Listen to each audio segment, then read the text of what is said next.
Winston Churchill. Fellow club officials, area, division, and district authorities, it is my pleasure to welcome you to our second club officers training of the weekend, which serves as a replacement for the one held on August 6th. In a Toastmaster district, we build new clubs and support all clubs in achieving excellence. And that is precisely why we are here today. On a Sunday morning, working together to empower our club leaders so they can perform their duties appropriately and provide value to the club members. Thank you all for being here. I am certain that you will gather valuable experience in your journey of communication and leadership. Please remember to keep your microphones off. Also, cameras switch off for bandwidth efficiency, and participate in the chat and open your camera and microphone when the Toastmaster or speaker asks for it. Now, I would like to introduce our training's president. Born in Sinaloa, he moved to Mexico City 3 years ago and currently works as an architect. Having joined Toastmasters in 2014, he has served our organization through different roles as president, area director, division director, awarded as Division Director of the Year very recently, and he currently serves as the Director of Quality of the District 34 elected program. With nothing further to say, please welcome Abraham Lopez.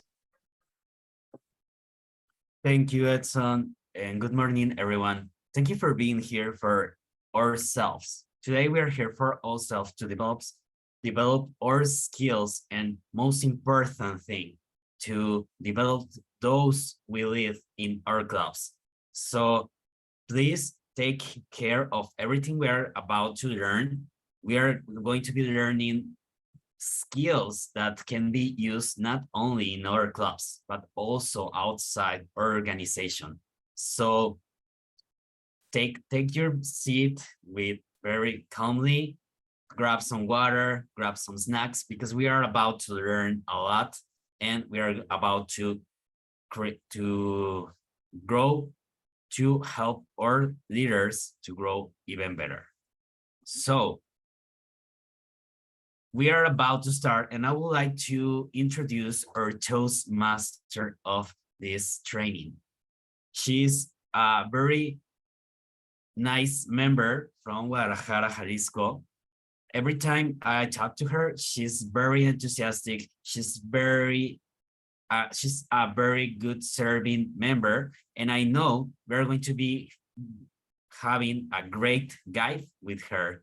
So let's receive our Toastmaster of the training, Yuritsi Gomez. Before you are a leader, success is all about growing yourself. When you become a leader, success is all about growing others. Jack Welch. Are you ready to start this great training? Because I am. I have all the energy this beautiful Sunday. Open with my mind to learn new things and remember other things that I suppose I learned before. In this training, we'll do some different things. Before each training,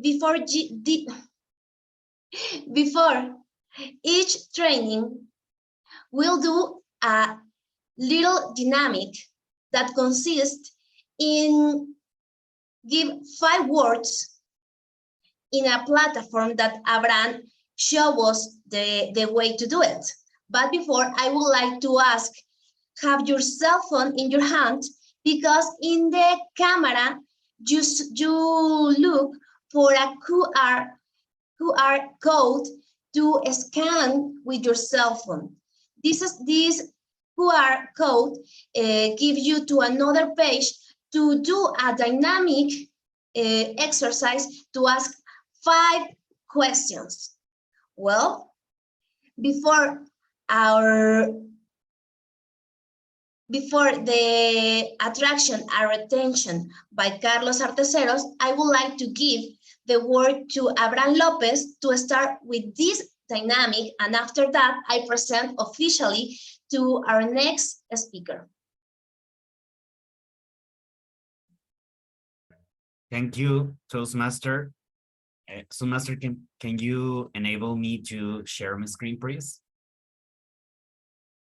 I sure will.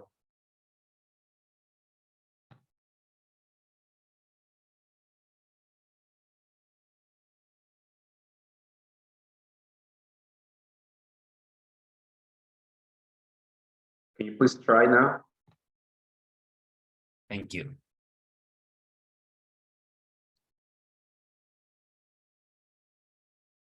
So this is a little dynamic where we are having questions where you can scan this QR to join to join this app, so we can make this little dynamic to know what previous knowledge we have of each presentation. So be sure you can scan this QR code, and also we are having the link in the chat so you can join. Okay, so we're giving just a little time to have as many persons connected to the dynamic. We're having 13, 14, 15. Come on.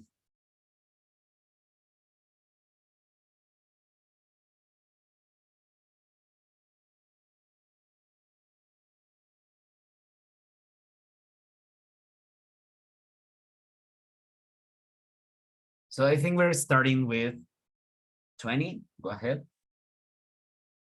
Two more.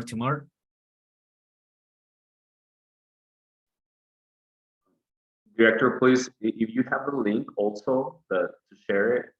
Some people do not have QR code reader. Oh, the link is already in the chat. Thank you. Okay, I think we're starting. So attraction and retaining membership. Let's start. Oh, we're having 3 questions only. Okay.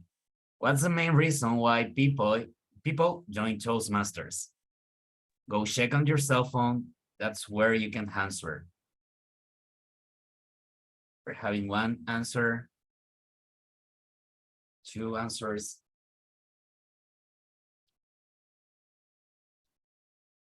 Oh, just 2 answers? Okay. Becoming a better, I cannot speak. Why? Okay, we just got 2 questions. 2 answers, sorry. And Yuri won the first one. Let's see if it gets better with this one. What's our best bet to increase member retention?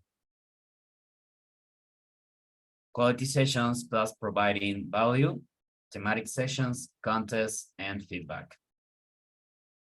Oh, we're having more answers now. Go ahead. Quality sessions and providing value. Thank you. That's the right question. Oh, answer. And Yuri kicks on the lead. And final question. Attraction plus retention.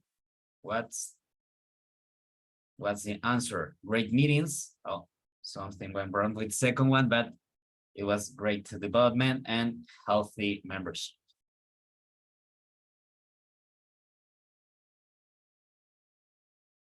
And the right answer is great membership, healthy membership.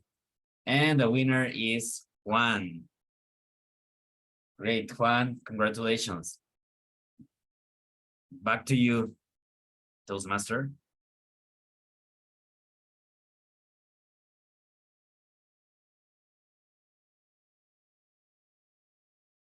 Thank you so much. I really enjoy this kind of exercises before a training, because you start to turn on motors to enjoy and apply more knowledge in this great training. So our next speaker is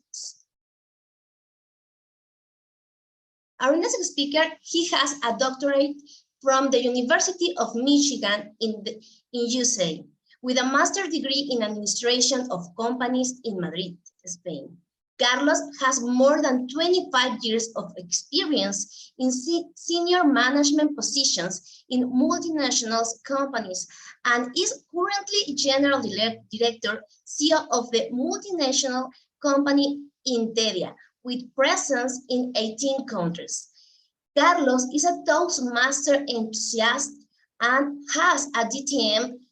He has held the positions of Educational VP, President, Area Director, and Division Director. He likes to complete and is involved in mentoring new Toastmaster talent. I would like to present Carlos Arteceros with attraction and retention, Carlos Arteceros. Thank you very much, my dear Toastmaster, and thank you, everybody. Greetings from Dubai, from all places in the world. I'm going to enjoy the next 40 minutes trying to share with you what are my personal experiences and what Toastmaster is looking for to have a healthy club. I'm going to share my presentation with you, if you allow me a couple minutes.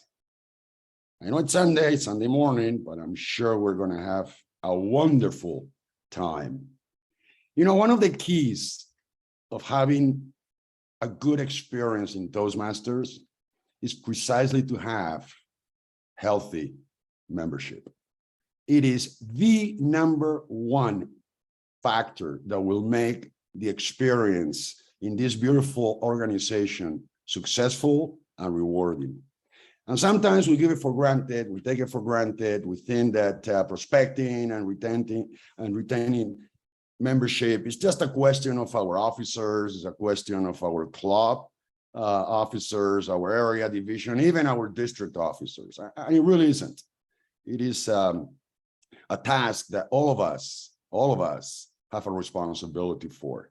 Today, I'm going to be very brief about what are the keys that we can actually use and what tools do we have at our disposal to make the experience and to make healthy clubs. Remember that at the end of the day, it is the club, the basic foundation of Toastmasters. And therefore, we have to focus our energy in maintaining healthy clubs. And the first thing is, why do we need new members? Many places, I've gone to many clubs, we have members that have been there for 15, 20, 25 years.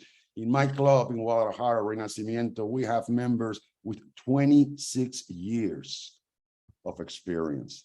And yet, when we bring new blood, when we bring new people, we learn from them, basically because they bring new ideas. There are different voices. How many of us, after a while, realize that we've come to a point in which it is very predictable, the way we evaluate, the way we talk, the way we actually participate in the sessions. Bringing new members enriches our experience, our personal experience, and the experience of the club. My club in particular, and clubs that I have been visiting, have grown and strengthened themselves when they have a high rotation of members. So keep in mind that this is not a club of friends. This is friends that become friends because are in a club. We need to open ourselves. We cannot be selfish enough to avoid bringing new members. And that sometimes is an issue. Sometimes I've heard, and it's important to keep this in mind, well, this club is already established, we've known each other for a long time. Maybe this club is focused on a specific area. We are lawyers, we're doctors, we're architects, we're teachers. When we have an open club, the idea is to bring new blood. It's different with the corporate clubs, as we all know, but I want to focus today more in the private, open clubs. One of the first things we understand is, how do we find new members? And that's the first question that anybody will have. And there are several ways to do that. And all of them are extremely effective. It's very effective to have open houses. One day a month, one day a quarter, one day a semester even, open the doors to guests. Have the club members bring one or two friends, family, co-workers to the club so they can experience what we are all about. This is extremely effective. And yet, I don't think we use it enough to make it work. The second thing is, let's post on social media.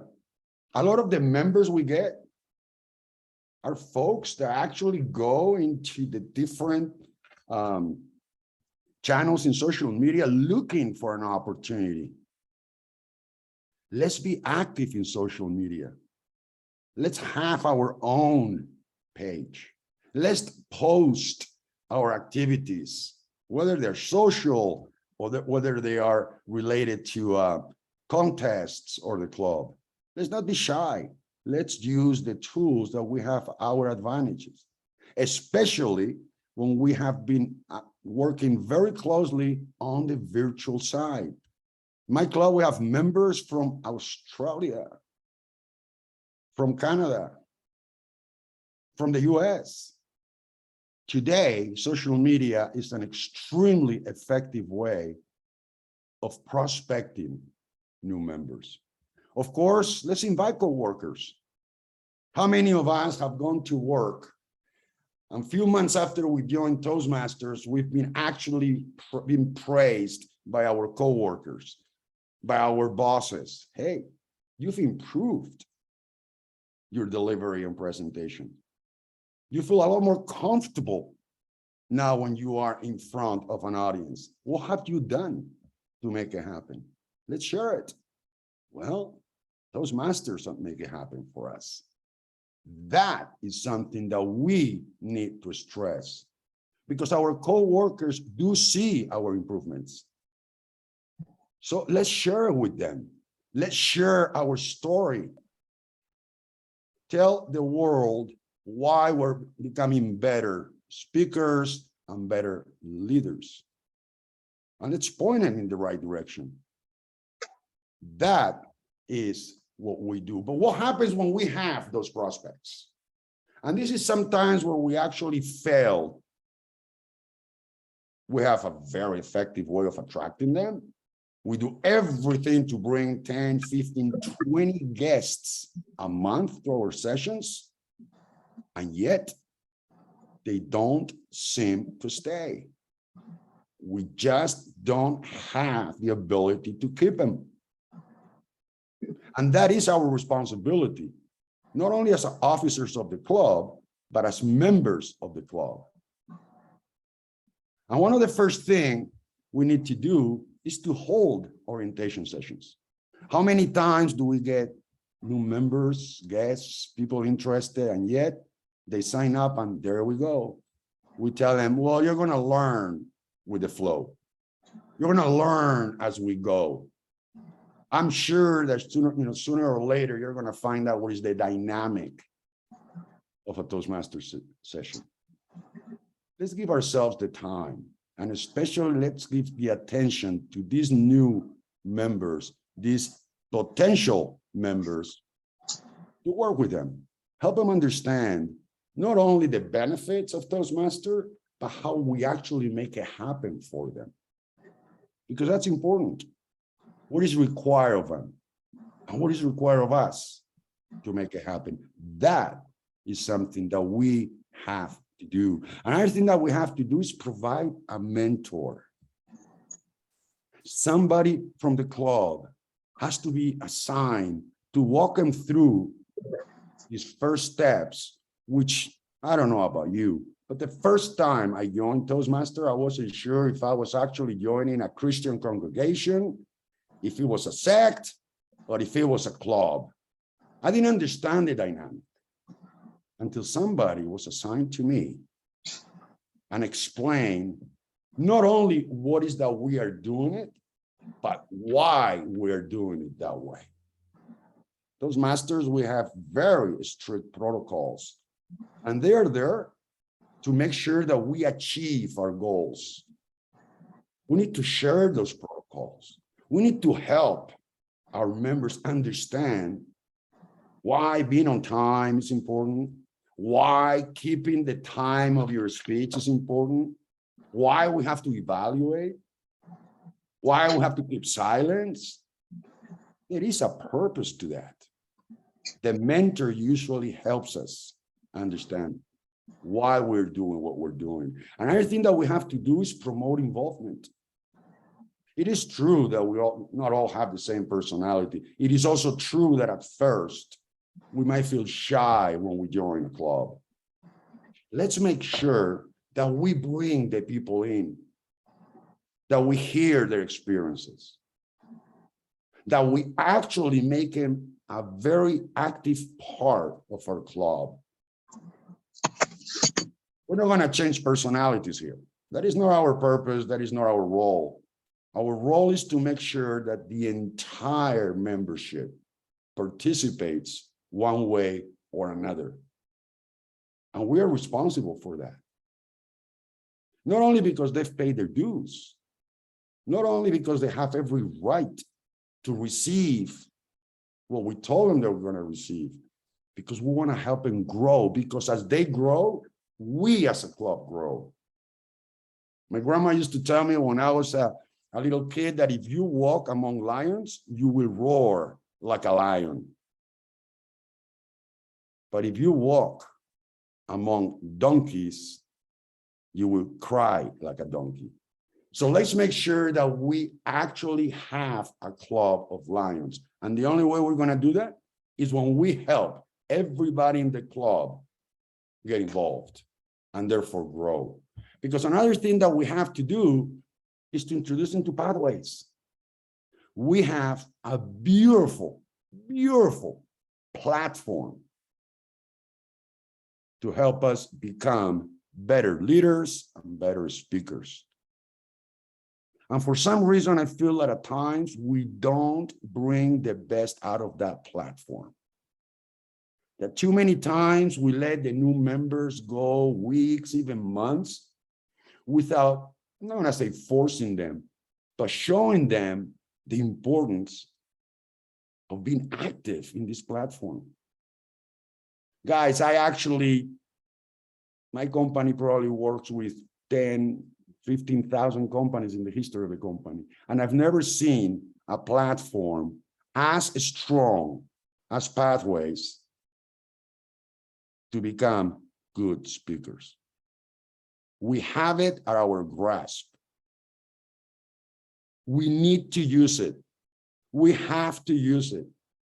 And the members have the right to expect that we walk them through it. So let's not have clubs outside of the Pathways system. Let's give them the opportunity to participate. And another thing that is very important is bring a friend. Bring a friend that will help you see how much you have advanced. You see, we need to celebrate our successes, okay? When we celebrate our success, we're not boasting. What we're doing is we're showing the rest of the world that things can happen, that things can get done. Bring somebody to see how you've grown and the way you've done it. Not only because it becomes a prospect member, but also because it empowers you as a new member to keep growing. Because sometimes it's difficult for us to see our advancement. We need somebody outside of ourselves to tell us, wow, how well you've done. That is the way we measure our success. How the rest see us. So don't be shy. I have friends that come to the club and we ask them, bring somebody. And the first thing they tell you, well, I think I'm not ready. I don't want my friends to laugh at me. Nobody's going to laugh at you. Totally the opposite. They probably want to praise you and give you the due honor of saying, hey, I'm impressed how well you've done. So when we enroll them, yes, it is the responsibility of the directors of the club. Obviously, we have a position specifically for that, but all of us help that happen. One of the things that it's important I want to mention now is when we have a guest, we need to get the name, the email, the phone number, and ask them why you came to the session. It truly is not acceptable to have 3, 4, 5 guests in a session and they walk away and nobody approached them to ask them, why are you here? What do you expect from us? And the answers might be very different. Well, my friend brought me. Well, I saw you on social media. I want to become a better speaker. It doesn't matter. All of us have a different reason for being Toastmasters. We need to follow up on any guest or prospect that shares their time with us. Let's not forget that. I think too often we do. I've been guests in clubs and nobody knew I was a Toastmaster and I've never been asked why I was there. I was never asked if I would like to join. I was never asked for a contact. It's a shame. Let's not do that. Let's make sure that everybody that walks in, we approach them for 2 reasons. We get information of a prospect and we give them the warmth that yes, you care and we want to know about you. One of the things that happens is, okay, now we've prospected, now we've enrolled a new member. First impressions are very important because you only have one chance to give a first impression. One. There is not a second opportunity. And we as a club have to give a good first impression. And I mean, as a club, sometimes you all are going to be officers, are officers of your clubs. You are the face and the voice of the club. But the entire membership of the club has to be behind you. All of us have a responsibility in making the club successful. And that first impression is that we greet the guest accordingly. It's not just the VP's education. It's not just the VP public relations or the president, which is important that they do and they introduce themselves as such, because that is your responsibility. But all of us, everybody sitting in that session, so greet them. Because all of us are going to be sharing the same space once a week for 2 hours, not just the officers of the club. So as officers, we need to encourage our membership to participate actively in these activities. That is our responsibility as officers. Not to do it alone, to encourage our members to be proactive with new members. Another thing that we have to do is always have a guest book and tags provided. I'll tell you one of the things that to me probably pains me the most. And it's when we have a new member that's probably only been once or twice already. And the table topic master calls that member up for table topic and has to ask the name of the member. That, to me, is painful. We should all know the names of our members. And if they are new, let's give them a tag. Let's make sure that we call people up by their names, that we don't have to be out there and say, oh, by the way, I'm sorry, I forgot your name. I don't know your name. Let's do that. Not only because it's our protocol, because it makes the new members being appreciated, to be called by their name. And you see, these are the little details that make the great difference. That makes you comfortable enough to keep on going and to keep on coming. Another thing that we have to do is to arrange the meeting room. This is not our home living room, okay? This is a meeting room. We're professionals. We boast that we are a club of leaders and speakers.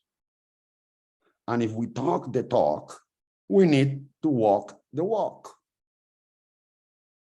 It is true that not every space is the same. Not every club has the same infrastructure, true enough. But whatever we have, let's present it professionally. Let's make sure that the tables are arranged, that the chairs are arranged, that we have enough space for the speaker to come up and talk. That is the responsibility of the club. And again, I know that not every club has the same infrastructure. It doesn't matter. If that infrastructure of the club is not good enough, maybe we shouldn't be having the sessions there. Maybe we should consider what else can we do. But when we have it, let's make sure that it looks as professional as possible, because we are professionals. And most of us go to the club to become better professionals. So let's give ourselves that task to make our meeting rooms as comfortable and as tidy as possible. We should also ask the guests. We shouldn't force them, but we should ask the guests to address the club. If anything, at the end of the session, ask them, what did you think about the session? What did you think about Toastmasters?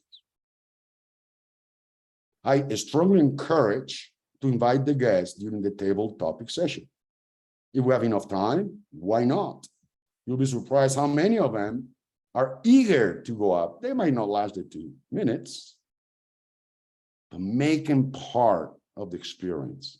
That at the end of the day is the secret, making them part of our experience. And again, and I'm going to keep repeating this again and again and again, invite them to join. Don't let them walk away without approaching them. Help them understand where is the dynamic, that there is a payment, there is an initial payment. Help them understand that the club is there for them and that we would like them to join us. Truly, as officers of your club, you cannot accept one single guest to walk away from your session without having the name and the contact number or email to get back to them. You should not accept that. Because once we have that first impression and they feel good and they've joined, we have to give orientation, but not only to our new members, okay? All too often, even the older members of the club forget some of our protocols, forget why we are here and what we can and we cannot do. Because it is true that there are certain restrictions in Toastmasters that we have to be aware of. And sometimes even the older members, we forget some of those protocols. And the first thing is a formal induction. I'm not going to ask you to raise your hand because I'm virtually, but I bet you that if I were live and that I would ask you to raise your hand, how many of you got a pin when you enter your club? I wouldn't see many hands raised. I'm going to bet, okay? I'm going to bet. Let's give him a pin. That is a badge of honor.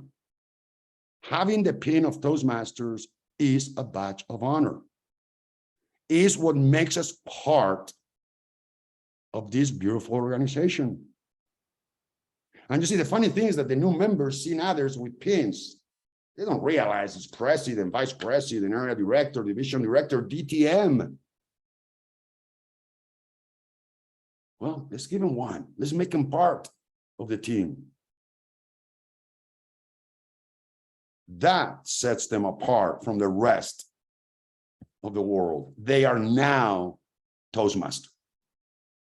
They are a Toastmaster. And if we are proud to be Toastmasters, they should feel proud of also being Toastmaster. Let's talk about the education programs. Not all of us, as you saw in the questions prior to my presentation, not all of us are in Toastmaster for the same reason. It could be professional. It could be because I'm shy. It could be because I want to give conferences. It could be because I have a speech impairment and I want to get better. Whatever reason we have, that we need to focus ourselves in how to help them through our education program. And let's find out what they need from us. How many programs do we have in Toastmasters now? Obviously, in English, we have more than in Spanish. I'm sure there is one that will fit their needs. We need to help them understand. We cannot ask a new member, okay, what would you like to learn? Well, I would like to learn this. Okay, now choose between this list, which one you like. That's impossible. They don't even know how it works. Let's walk them through it. Let's have people that actually went through those programs, help them understand the challenges and the benefits of it. That's how we become more effective with them. And let's assign speaking roles. Let's make sure that we, especially the VP education role, which is responsible for the educational programs, let's make sure that we push our members, that we have enough information to say, hey, you want to reach this point, and yet I don't see you very active. What can I do for you? What about if I suggest that you give us a speech once every 4 weeks, every 6 weeks? Let's encourage them to participate, not go back and say, well, they don't want to participate. I open the session, okay, who wants to give a speech next week or 2 weeks from now? And they never raise their hand. So, well, we have to go a little bit further than that. We need also to push them to achieve their goals, because we know better as long-standing Toastmasters that if we are not pushed, probably we won't move. And finally, let's involve them in club activities. And not necessarily on the working table. Some, if not most clubs, I'm sure they have outside activities. Well, in those outside activities, let's make sure that they are part of it. Even that they are a key part of it.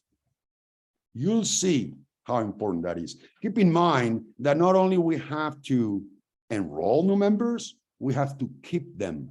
So this is an everyday activity. Our responsibility does not end when that Toastmaster has signed up for a semester. That is only the first stage. We need to make sure that every single member stays with us. Therefore, this is an ongoing activity that we have to do. And the way we do that is that we always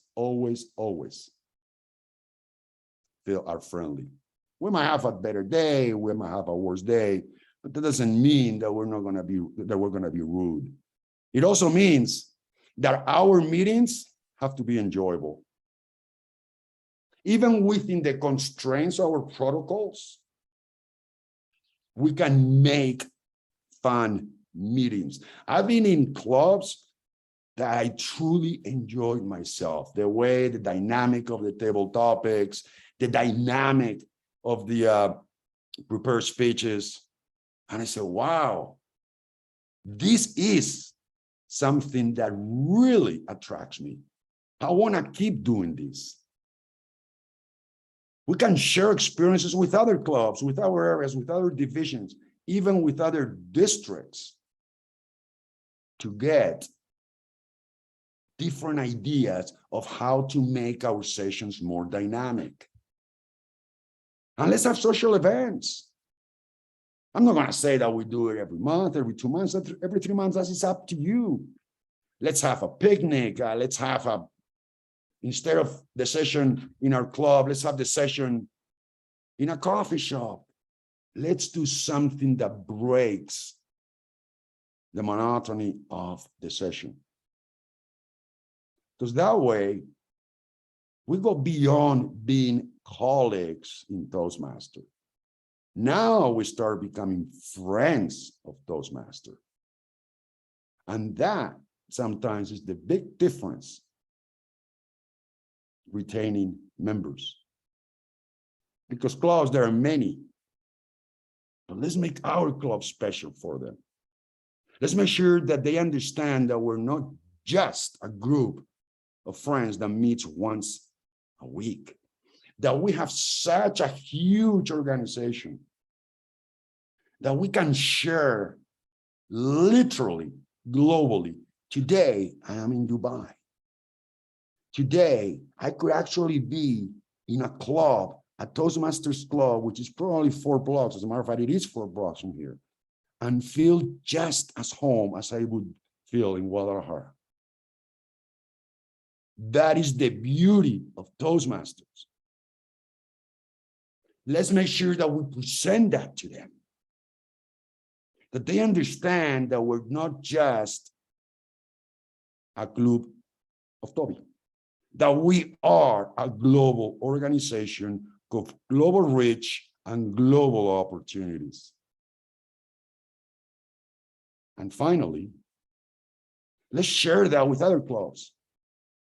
Some of my best experience in Toastmasters have been sharing with other clubs. I've joined sessions with clubs. We've learned so much from them. And I hope they've learned so much from us that we keep wanting to do it. We all know that after a while, we develop inertia. We understand how we evaluate, our speeches become pretty flat, always the same people win the speech contest in the club. Well, that's because we don't walk outside of our club. That's because we become endogamic and we don't open ourselves. Let's share that experience with other clubs, whether they are in our same area or same division, even in the same district. Today, we can do that virtually. We could actually be doing inner club events with clubs from all over the world.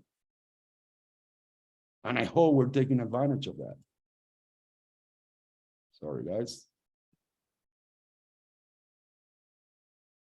And finally, let's plan our meetings. You see, it's not acceptable to walk into a session without an agenda. And who is responsible for the agenda? The Toastmaster of the session. Let's make sure that before the session, we have planned out the activities so nobody gets surprised. The last thing I want to see in a club is when I walk there, start looking for who's going to be the timer. Ooh, we don't have an A counter. Oops, who was to be a general evaluator? Oh, come on. Guys, we can do a hell of a lot better than that. We should walk into that session with responsibilities clearly assigned and all of us understanding what is expected from us. That's the way we retain members, because we actually show that professional side of Toastmaster. Let's make sure that the assignments that that we accept that we perform. Yes, it could very well happen that I have accepted a place in the working table, and for whatever reason I cannot make it to the session. It's my responsibility to reach out to another member and say, hey, I was supposed to be timer today, can't make it. Could you cover for me? Let's do that. It might only take a brief phone call, a couple lines in WhatsApp. But that way, we're all ready for it. Pathways is our platform. Toastmaster uses Pathways as its learning platform. All projects should be focused on Pathways. I understand that on occasion, we might have a member that says, hey, I'm supposed to give a conference in a couple of weeks. I would like to present you the conference and get your feedback.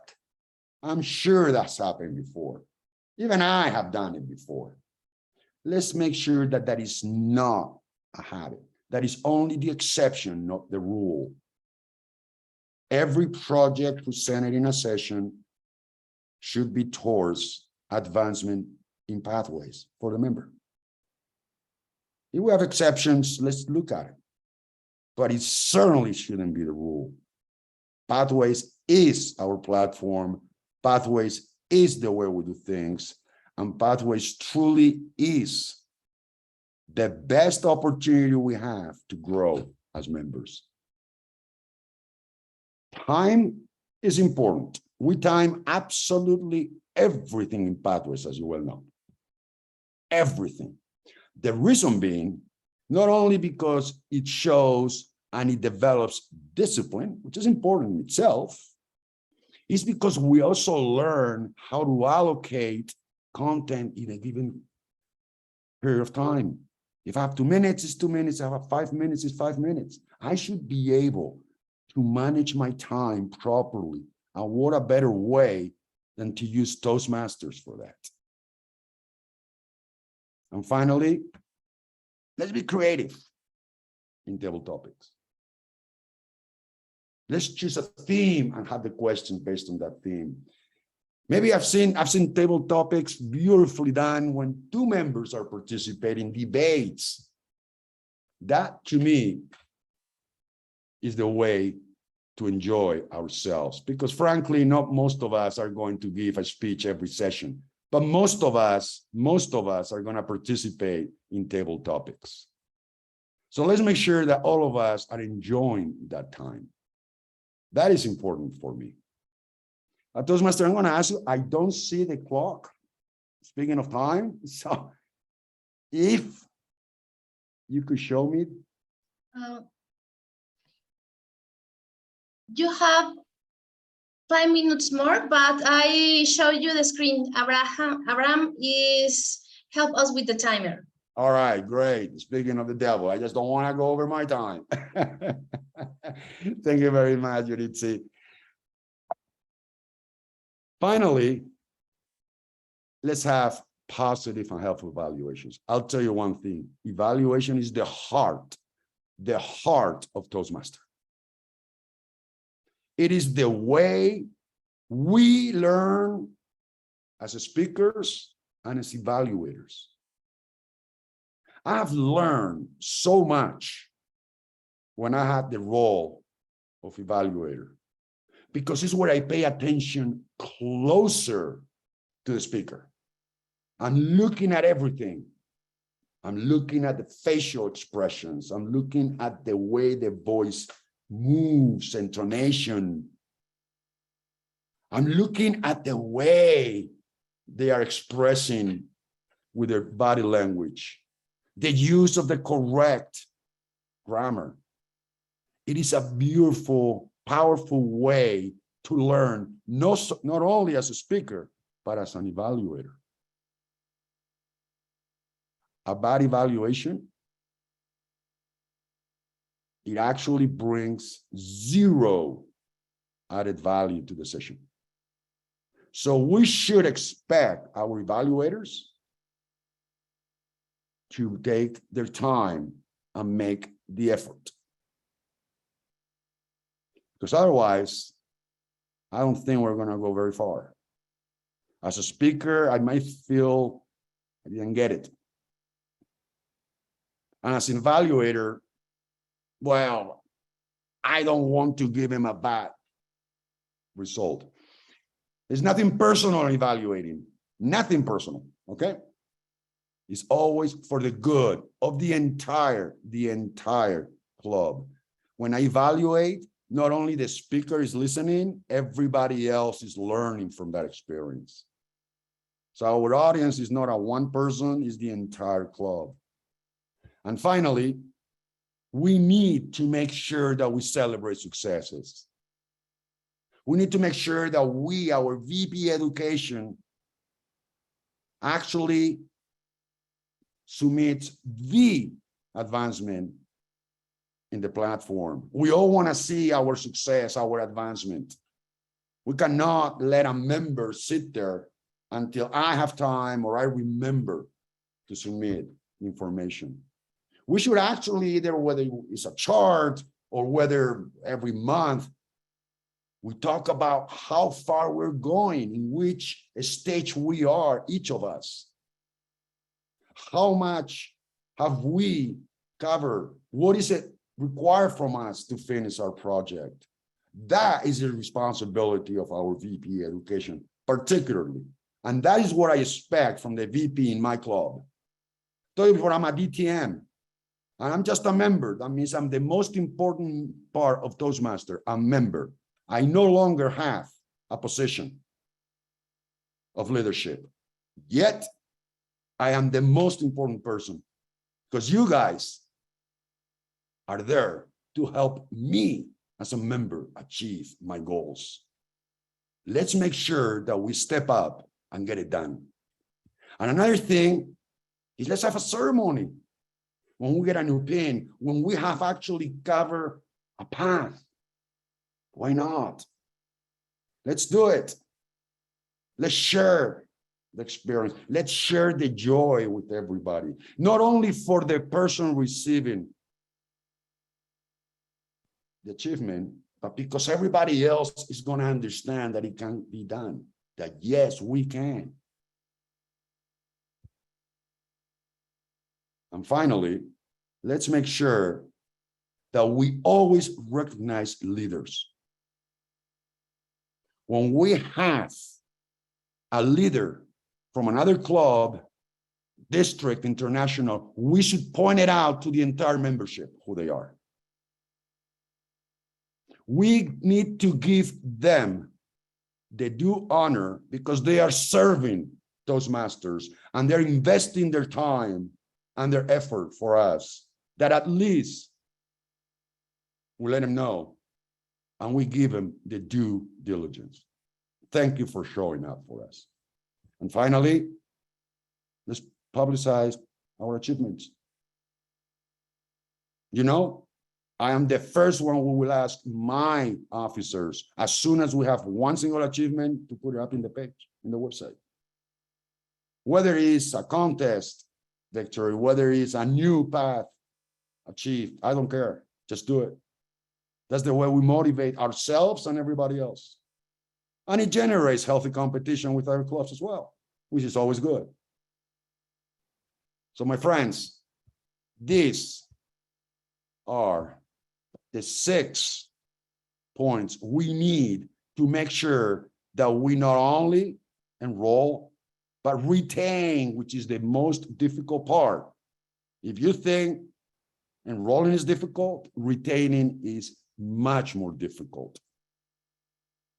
If we keep these 6 points in mind, I am sure that you guys will have a healthy club for you, for your new members, and for those that are yet to come. And I believe my time is up. I want to make sure that I stick to protocol. I want to thank you very much, guys, for taking your time. First of all, for stepping up to the responsibility of taking the job. Second, because you are working on my behalf as a member. And third, for taking your Sunday to share with me. It's been a real pleasure to be with you guys. And I'm going to pass it to my beautiful and great friend Yuritsi. Toastmaster, thank you very much for inviting me. Thank you very much, Carlos. I'm sure that the majority of the people that are already here will learn, and we reviewing our minds during your talk about, oh, in my club, I do this, I forgot that. So the most important to have a meeting is to apply, not only learn, apply. What is next? And I'm sure that you have a lot of work to do after this great talk by Carlos Arteceros. And continue with our agenda.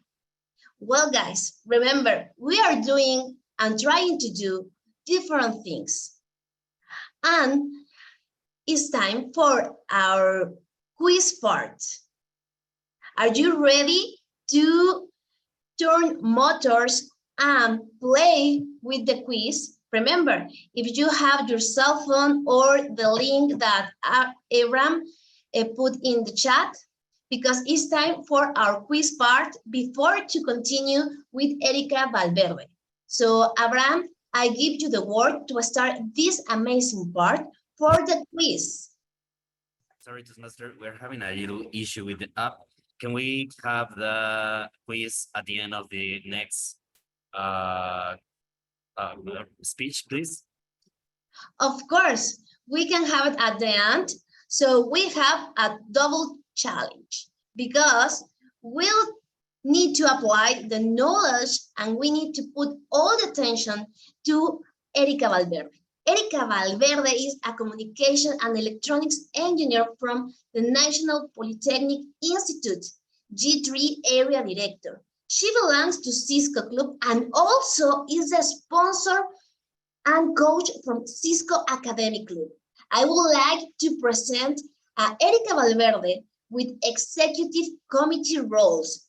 Executive committee roles, Erika Valverde. Thank you, Jury. Let me share my screen. Hold on just a second.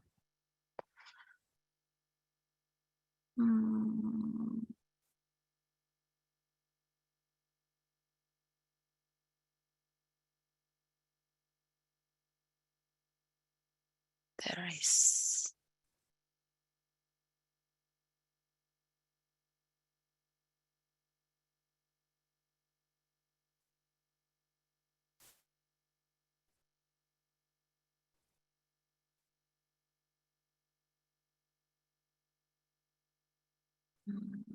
I think now you can see my screen, right? Yes, it's visible. Okay. You have to zoom it. Sorry, I cannot hear you. The comment was that you need to zoom it in. Okay. Nice. Let's see. Right. Now it's showing full screen. Thank you. Okay, let's get started. I hope we are all still wide awake. Our next topic, as you mentioned, is executive committee. And I really like this topic because I think it's pretty straightforward. So dynamic here will be, I will share with you or present information regarding each role, and I will share what was worked for me in my club. And if the time allows us, I will give you 5 minutes for you to share the best practices in your roles that have been working in your clubs. And I would like to start sharing this quote. Coming together is a beginning. Keeping together is progress. But working together is success. Henry Ford. Imagine a clock machine. No matter how small or large the gears are, each one has a specific task that will allow the clock to achieve its goals and its distinction. And for that, let me share with you this Gestalt approach. Gestalt approach has a basic premise that life happens in the present, not in the past or in the future. It's a holistic approach that looks at mind and behavior as a whole. And this means that the effort that each of the officers makes is useful and important. It counts, but the result of their work together is what counts for the club achievements. Because it is just what leads the club to be distinguished without draining the energy of a single person. How many of you have felt that your energy is running out when you take an executive committee role? And that is a result of poor leadership. Because sometimes we would like, or we want the things to be done in the way that I like them. And when that is not happening, and that is not the case, I prefer to do everything on my own. So the base or foundation of effective leadership is trust. A leader will show you the way. A leader will be there or should be there for his followers along the way. But he cannot and must not prevent mistakes from being made, because then he is avoiding learning. And I am not referring to a specific executive role, because there are people in different roles who have a strong leadership and set the pace of the club. And this is a reason why we share this Gestalt approach with you. And our first point is know your role. As long as you know your role, you will know the limits of your work, and also you will know the limits of the work of the others.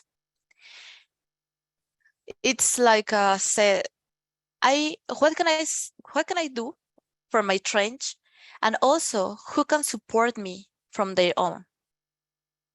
That is our commitment. Then, the whole is greater than the sum of its parts. Know your role, know the role of your teammates, communicate with your areas of strength, take a proactive approach, and be willing to cover for another officer.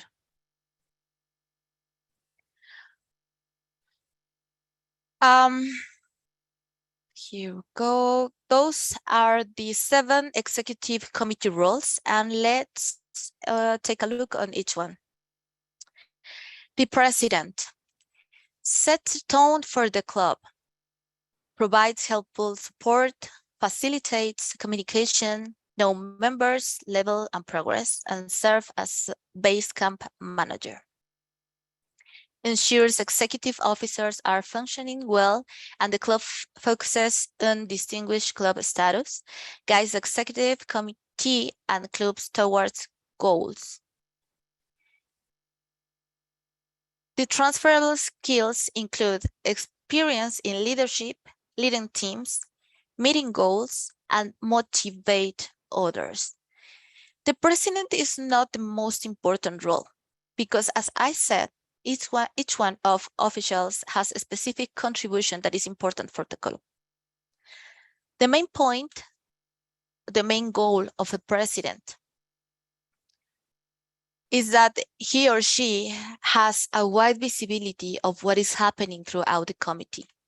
The president is one who conducts the orchestra, not because he or she is the one who knows most, it's because he or she is a facilitator. And saying that, let me say that the president has the access to the platform as a master key. I mean, has the access to everything, should be reviewed by each of the committee. And the first task and responsibility that the president has is to assign this. Hope you can see my screen. And you have to assign, or your first task is just assign the officers or your committee on time. And you have the access to the platform. you can navigate to your name, then go to profile. And you will see the option below your name that indicates the Club Central. Click on that link and you will see all the information that you are able to manage. And one of the options that you have below Club Administration is Club Officers Assignment. This is your first task as president, and as you could see, you have the entire access to the platform in order to help your committee to achieve their task or roles. Okay, so back to the presentation with BPE.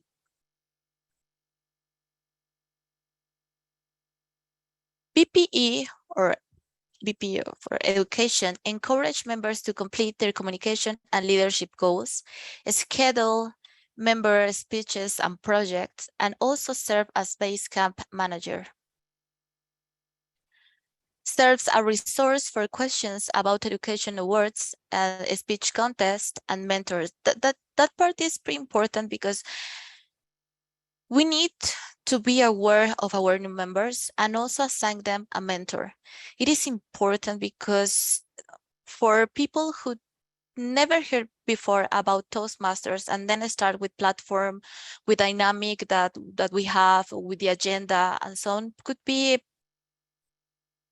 kind of difficult to follow all this process. So if we are aware of that and we could assign a mentor, it could be great for the new members. And also is a responsibility for BPE to know the proper mentor for each of those new members.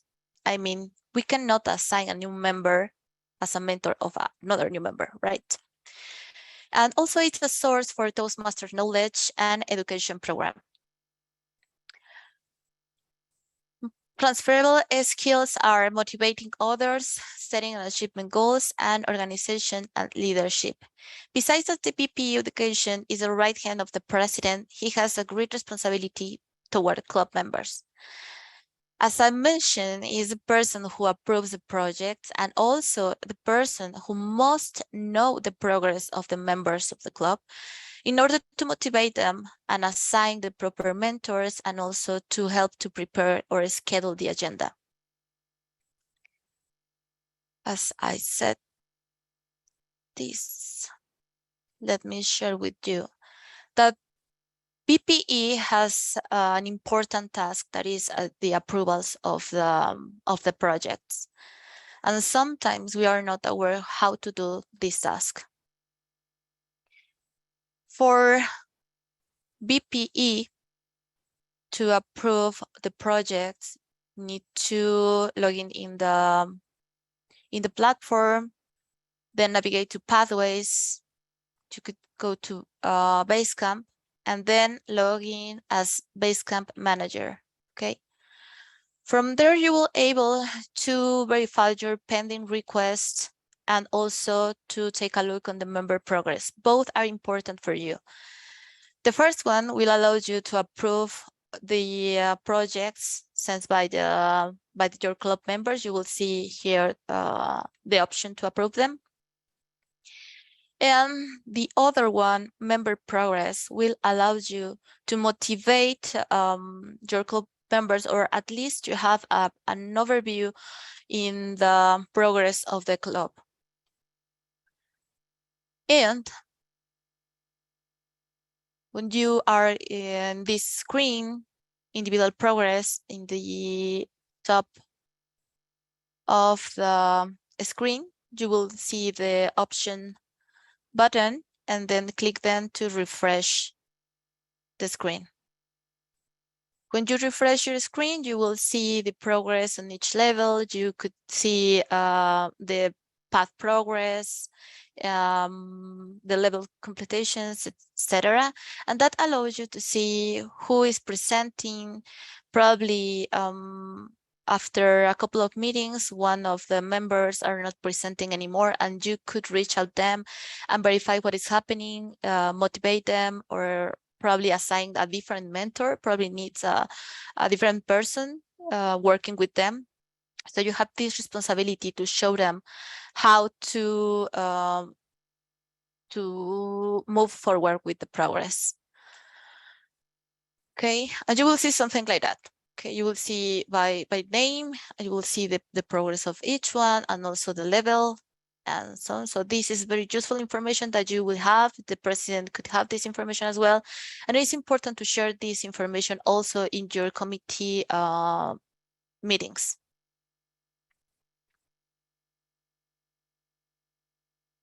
Then the VP for membership promotes the club and manages the progress of bringing in guests and transforming into members. Contact them. And also, I would like to say for this role that it is a person who will be there for prospective members.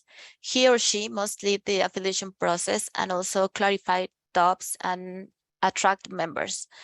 And it is an important role because we know that the first impression is something that counts for the things that we are knowing. So if you identify that you have a new members, guest, or probably one of the members suggested you to contact someone, if you provide the proper guidance, the proper mentoring, or the proper information, for sure you will have a new member in your club. So the skills for a VP of membership include sales skills, improved communication skills, and also the confidence to meet new people. Okay, regarding the tool, the important information that VP of membership would have to know is the current membership, the renewal periods, and keep the communication with the president to know about the club roster and the number of members, and to work with VP from public relations and attract the new members or promote the club. And that leads me to the next role, that is VP for public relations, that promote the club in the community, publishes meeting times and locations, writes a newsletter, keep or maintain the social media sites, could be Facebook, Twitter, or another social media that you use. I know that it depends on the type of club, but pretty much is the main activity for the public relations VP. Marketing experience, proficiency using social media website is preferable, and also applications. And let me show you an example that we use in our club. Our club is a corporate club, but our VP for public relations is in charge to send to our internal communication the information about our sessions. Okay, so we work on those announcements, and we have here more information about what Toastmaster is. And even when it's an internal communication, we work a lot to have this information for the members. We have also our internal webpage, and we share the information needed for the people in our organization. So it's just an example that you could use, and is in charge of public relations VP.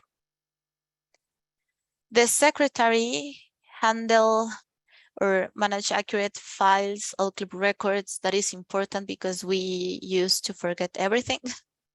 So achieves historical records and the guest and members attendance. And as you can see, that is important also for education VP. Distributes the club roster, maintains current officers list, and serve also as a base camp manager.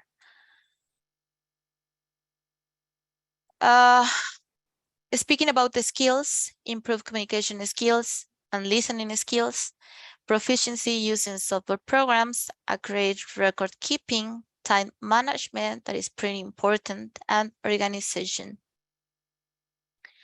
Moving forward to our next role, that is treasurer, is the club's accountant. Keep financial records, manage the club bank account, write checks, and approve by the executive committee. Collects and pays dues on time, and work with the executive committee to create the budget.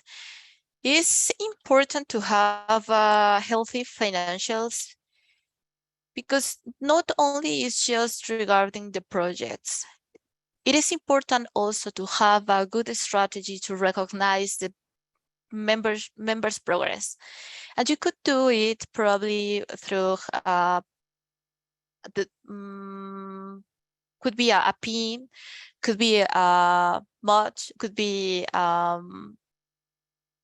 probably a breakfast, for example, if you like to have a different meeting or a different dynamic to attract the members. So it is important to support the treasurer in order to have a visibility or an overview on what the things we can do to attract the members or also recognize the progress. The transferable skills include receiving and managing money, budgeting, keeping accurate records, and as we mentioned a little bit, disbursing funds. Sergeant at Arms is responsible for club's physical property, arrives early, set up the meeting locations, and the agenda that you also saw when you arrive to the meeting is in charge of a Sergeant at Arms and creates a good first impression. That I said the most important thing for our club. The good things at the first time is the best way that we have to attract the members, sets the tone of the entire meeting. And I think this role gained impact in this pandemic time because not is related also with the fact that we have a physical location to have those meetings. It is also that these people has a great or big challenge trying to learn a little bit about the virtual or applications or use the applications in order to give us a better experience when we meeting for our sessions. So we have to recognize them to have this ability and also to keep prepared for our virtual sessions and also for our hybrid session, because as you know, it's not an easy thing to have an hybrid session and have also the same experience for the people who is in virtual meeting or also if have a physical meeting. So it is a great work made for these people. So transferable skills include the ability to hold an effective meeting, preparation, and organization. And the entire executive committee duties are create a club budget, develop club success plan, and strategize for success in distinguished club program. Create and oversee the club committees as necessary. So let's avoid to be the club that are the center of the world, because when we don't give the chance of the opportunity to know other club committees, other club members, other best practices in different clubs, we just close that door and we don't have the opportunity to learn more about the things that are working for others. So that's all for this presentation. Now let me stop my sharing.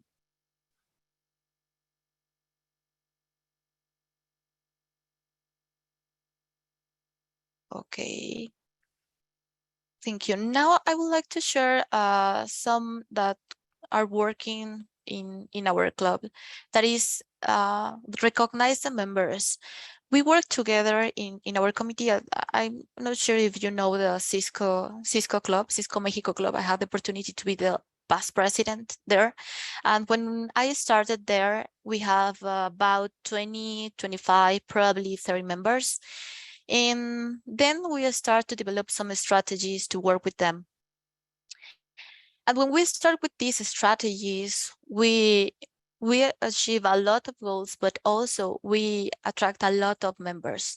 At the end of the year, we have almost 60 members, and also we have the opportunity to open a new different club that is called Academy Cisco, where we have also about 50 members there, and we keep growing. And besides that, we are growing.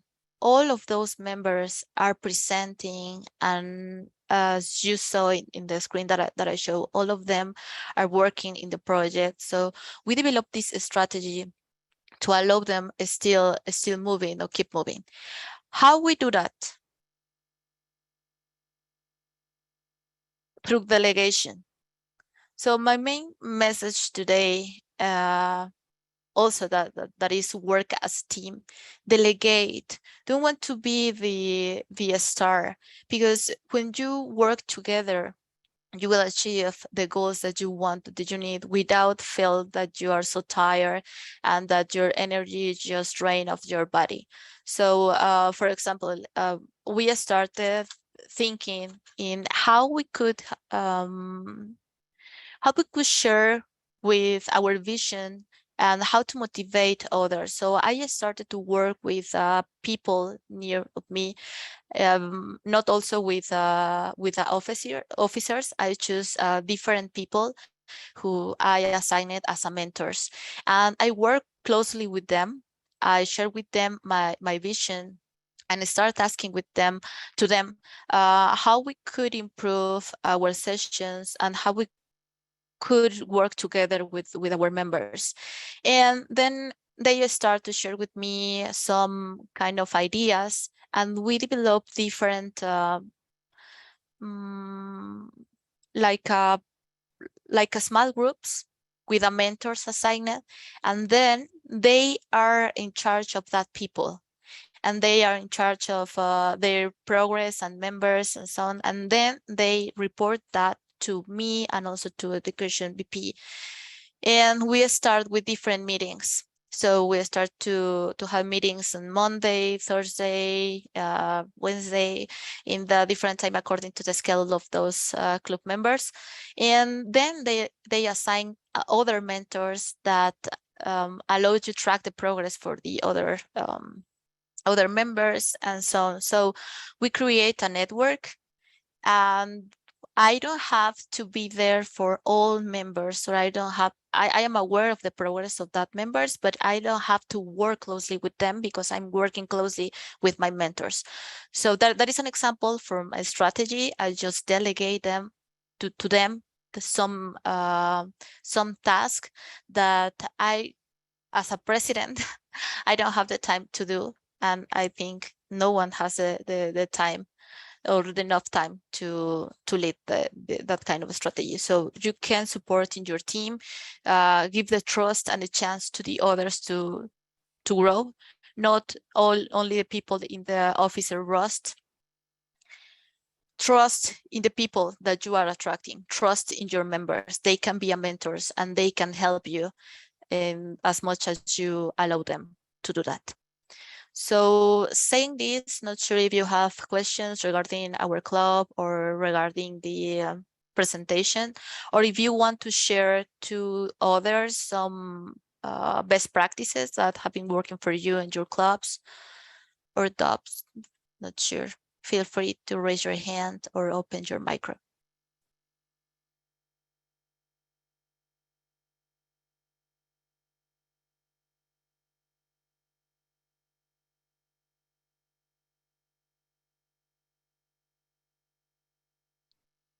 Herminio, are you raised your hand, right? Yes, I I did. think. I did. Okay. I have a question related to what you have done. First of all, thanks for the information and thanks for everyone for being here. I really like what you presented because I think our club, NXP Guadalajara Club, is quite close to what you have. I just want to ask you, I mean, I think it's a corporate club. Is that correct? So, Yes. and when you talk about like planning finance and talking about budget, you're referring to talk about an internal budget that Cisco will fund it? No. Well, Okay. yes, probably not for all the activities that we have. Okay. For example, for memberships, we have executive support because we present to them the achievements and also how, as employees, we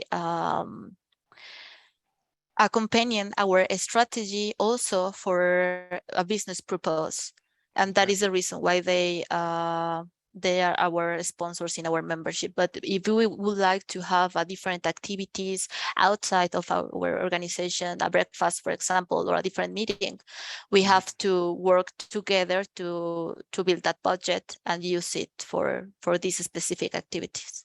Okay. All right. I understand. And what kind of activities do you do kind of like to found this? Because we have kind of like similar way of working. And sometimes when we have, you know, any extra activity, we need to manage to found that. And sometimes we either like sell pies or, well, that was before the pandemic times, right? So I would like to know what kind of activities you do in order to get some extra money for that. I think something that is working for us, since we are a competitive club, we used to have kind of a contest that is something that is not open for all members, just for the people who pay for the access, and also to have a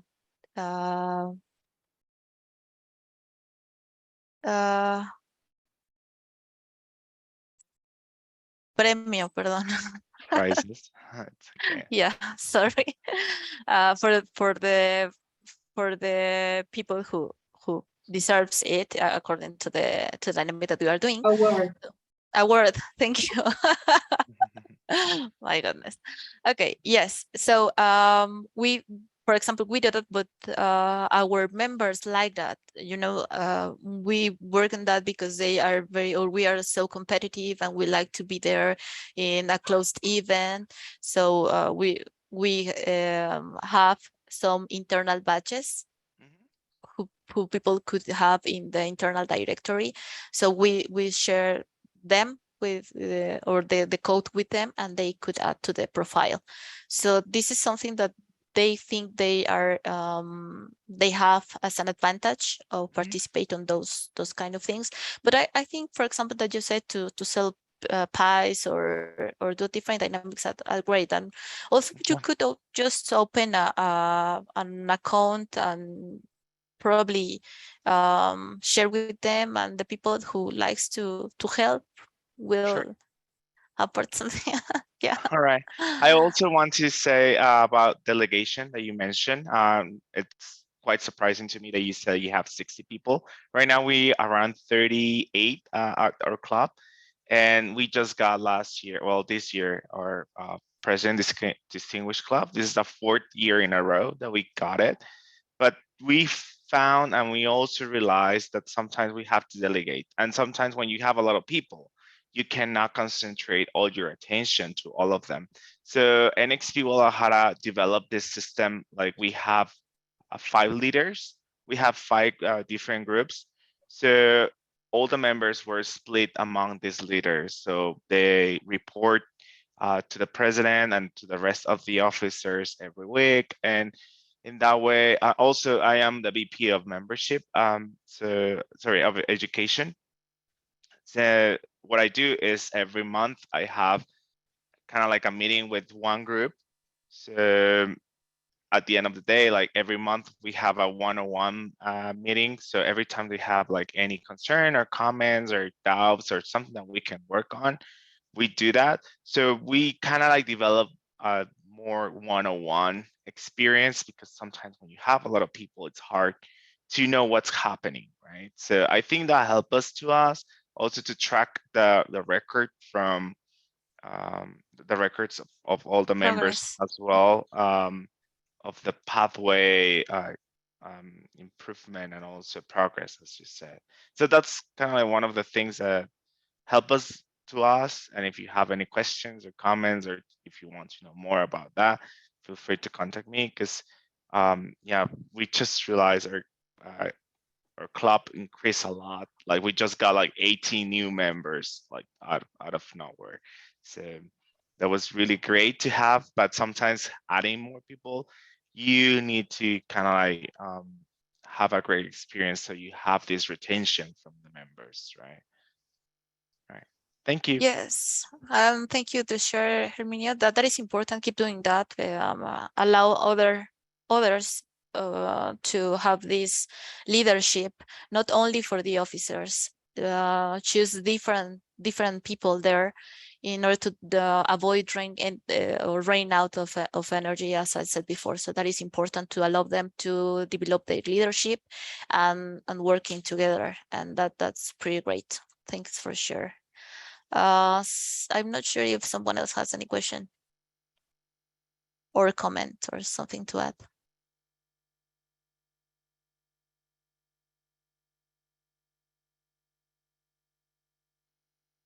Okay, if not, I will leave my contact number in the chat box.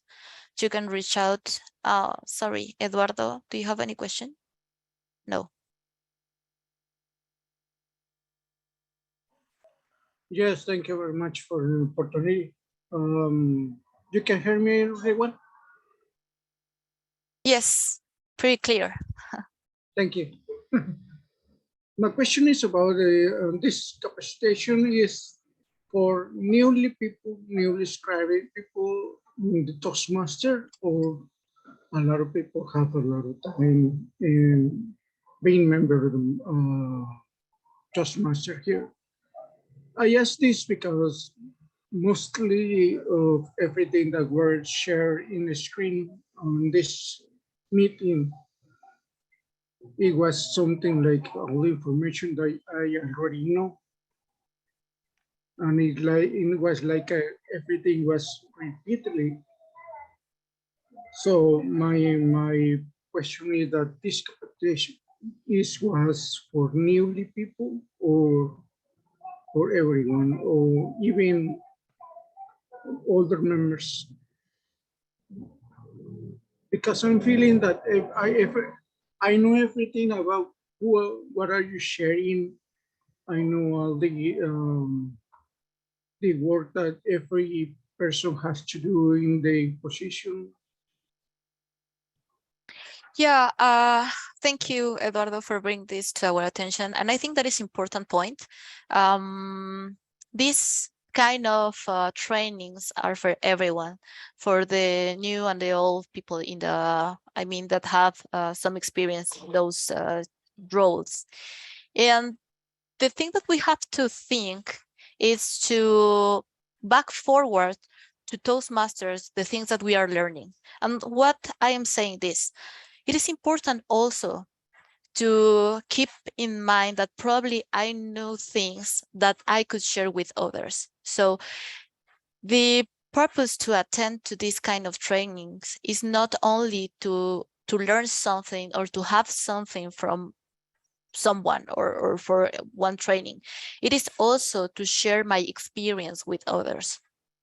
Okay, so in this case, for example, for you, Eduardo, that you already know those things and that you probably attend to different or trainings before, you have a lot of experience to share with others, because here we have people that probably is the first time in the role and needs more information, need support, need to have this network to increase or allow the club development.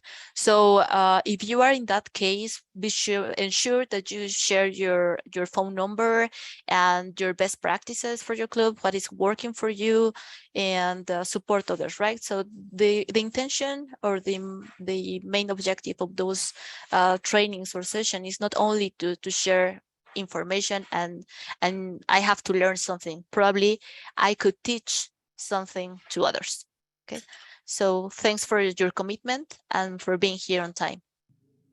Yeah, my second question is that is there a limit for being a member of the Toastmaster team? Is there a limit for members, or there is no limit for members? Do you want to say a club roster? I mean, I could have more than 100 members. Yeah. I am not sure how to answer that question because no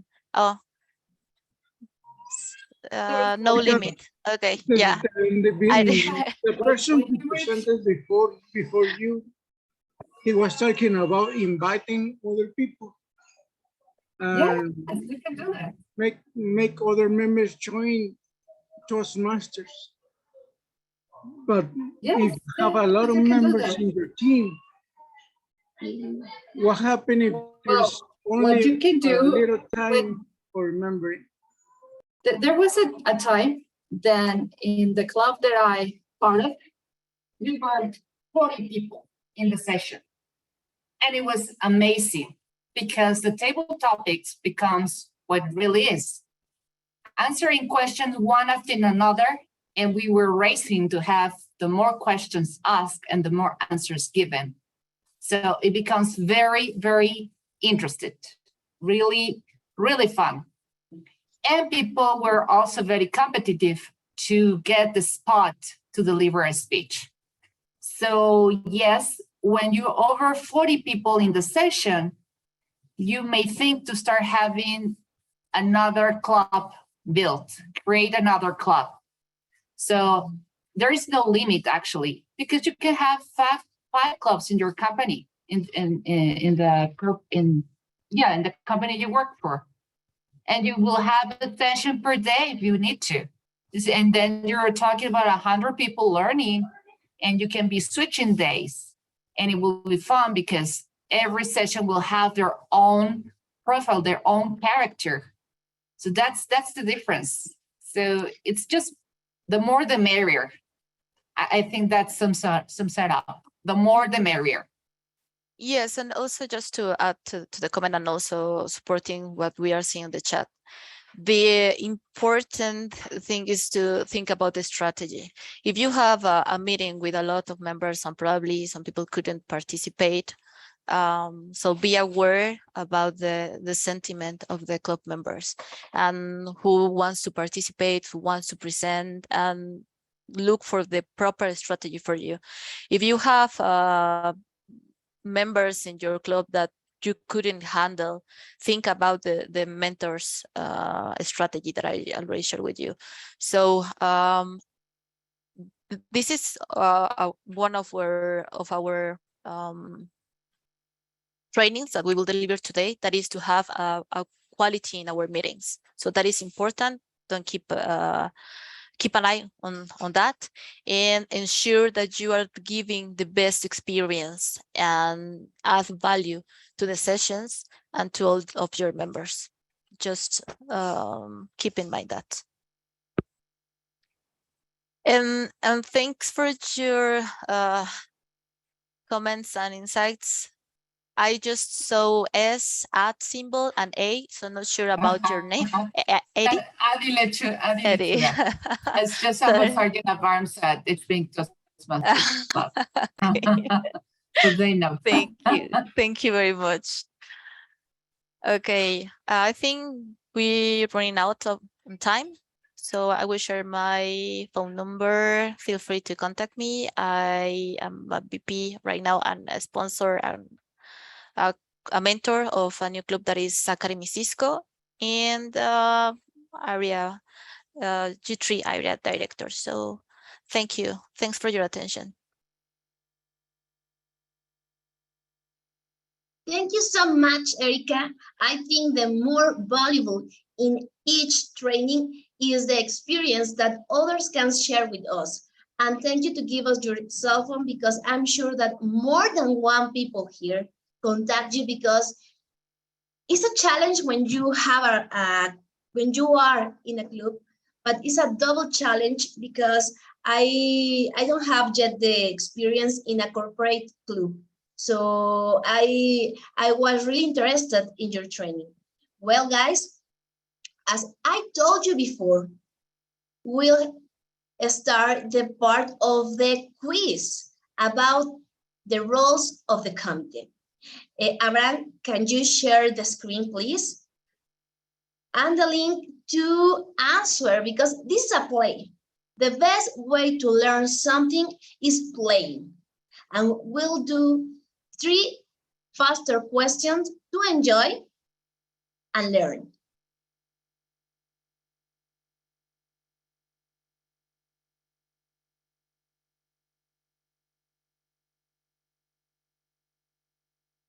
First, we need to scan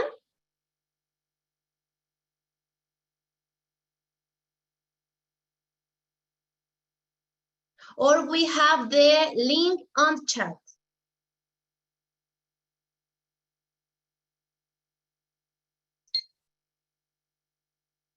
Are you ready?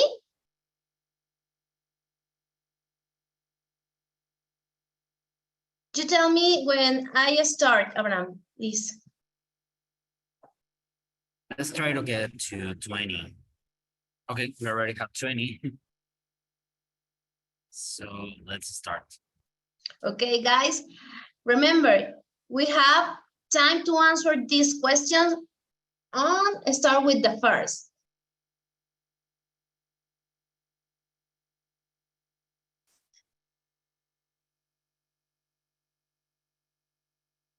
What do you call the group of 7 roles leading the club? How do you call the group of 7 roles leading the club? Are you ready to answer the question?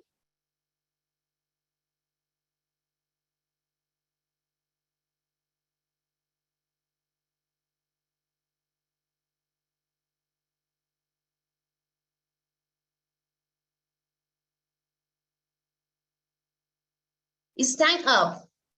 Well, we have 16 answer rights.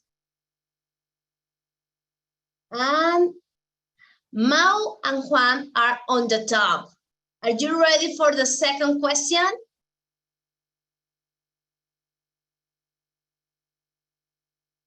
Which officer is not a base camp manager? Which officer is not a base camp manager? Are you ready?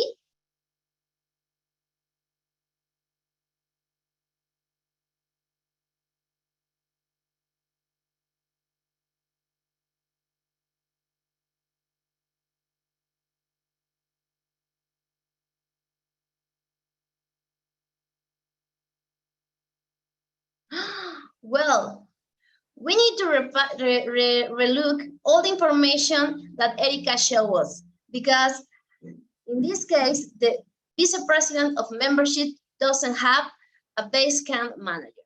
So we pass for the next and last question of this role. Jose, you are on the top of the question. Congrats for that.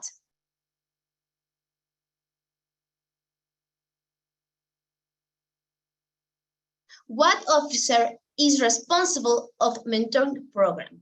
What officer is responsible of mentoring program? Are you ready?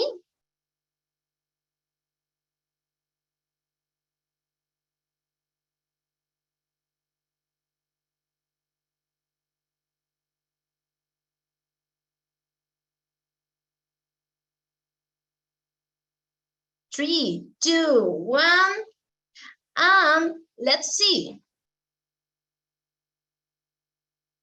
All we have a little star because we put attention, and of course the vice president of education is the responsible.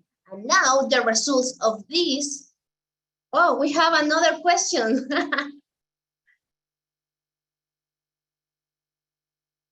What officer takes care of Toastmasters branding? What officer takes care of Toastmaster branding?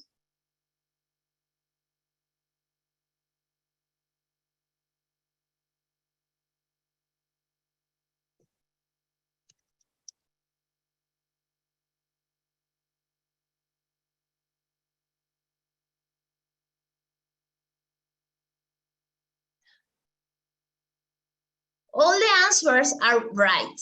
And we pass for the Federico, you are on the rage.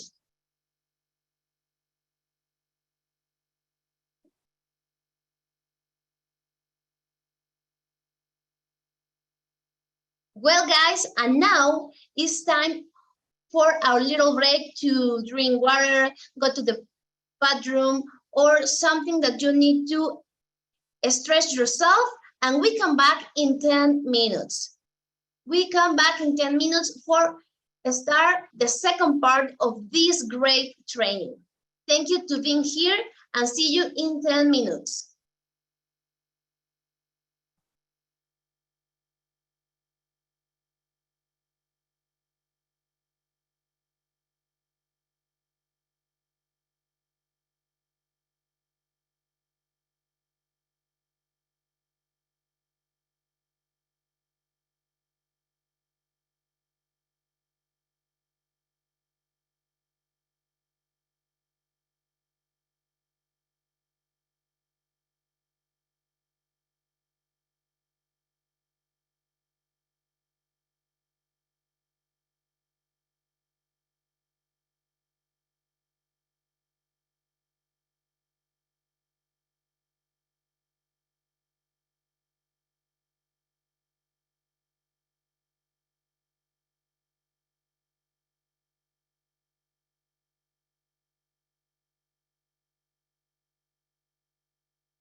1 minute to come back.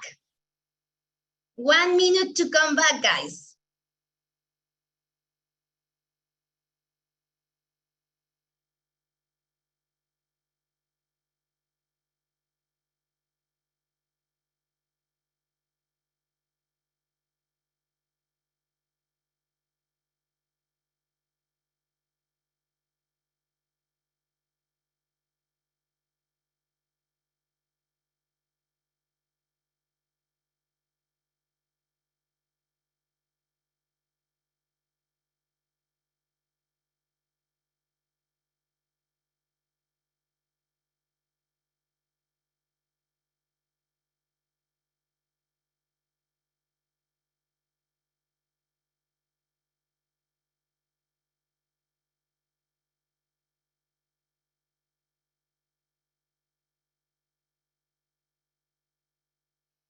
And we come back to this great training. Guys, I would like to invite you to open your camera before to continue with this dynamic. I would like to invite you to wake up, stretch yourself. So guys, are you ready? I want to see you because it's not the same thing see you in front of a camera than see you in person.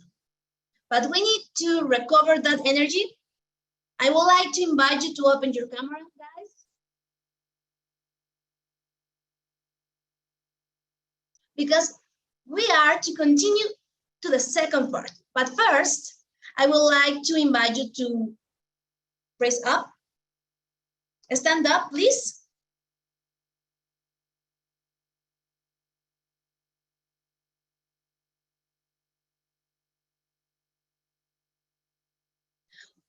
We need to give one jump. I want to show you. Another jump. Are you ready and wake up to start this second part?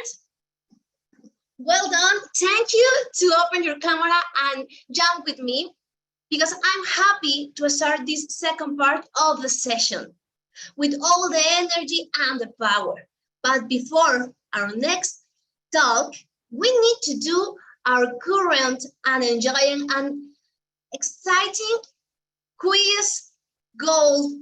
And I asked to Abraham to share the QR code and the link in the messenger.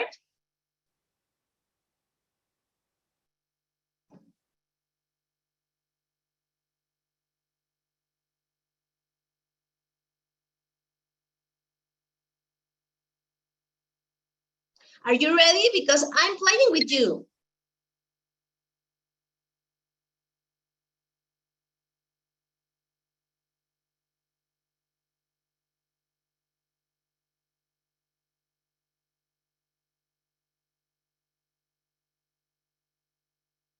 Are you ready, guys?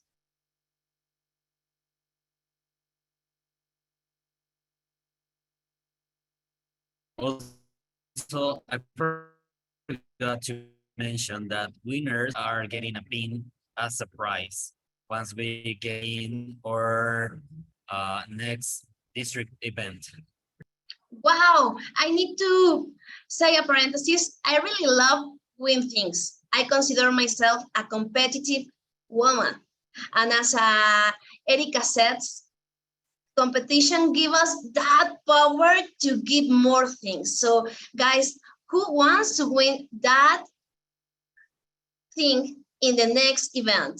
Because I want. So are you ready to start with the questions? Because I am.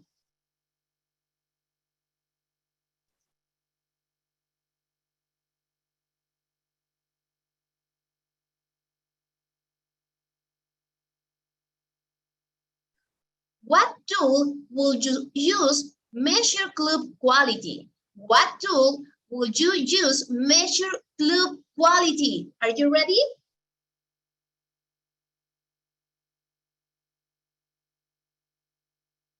Three, two, one, ready? Well, we have a Juan, you are on the top. We need to see the second question. Are you ready? What members need a mentor? What members need a mentor?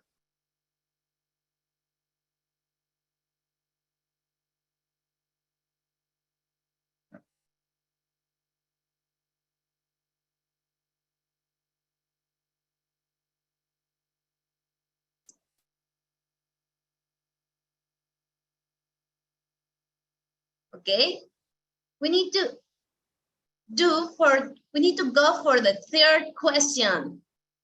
Wow, I love to see the rank because it's challenging to me. How will plan table topics? How will plan table topics?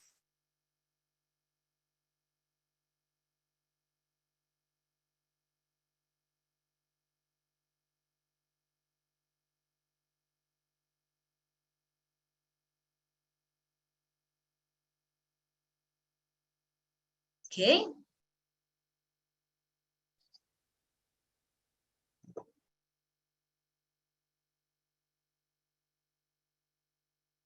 Okay, guys, I hope you are enjoying this part of the questions before our training, because I know that in my case, I need to reinforce some knowledge, but continue with our next speaker. Fernando Sagún is the past president of Jóvenes Empresarios Coparmex. He is Entrepreneurs Coparmex Club founder. He was past president, past every director, division director, and also he has his DTM. I would like to present with you Fernando Sagún with quality meetings. Quality meetings with Fernando Sagún. Thank you so much, Judy. How are you today? Great. So please let me to share my screen. Zoom master. Working on it. Thank you.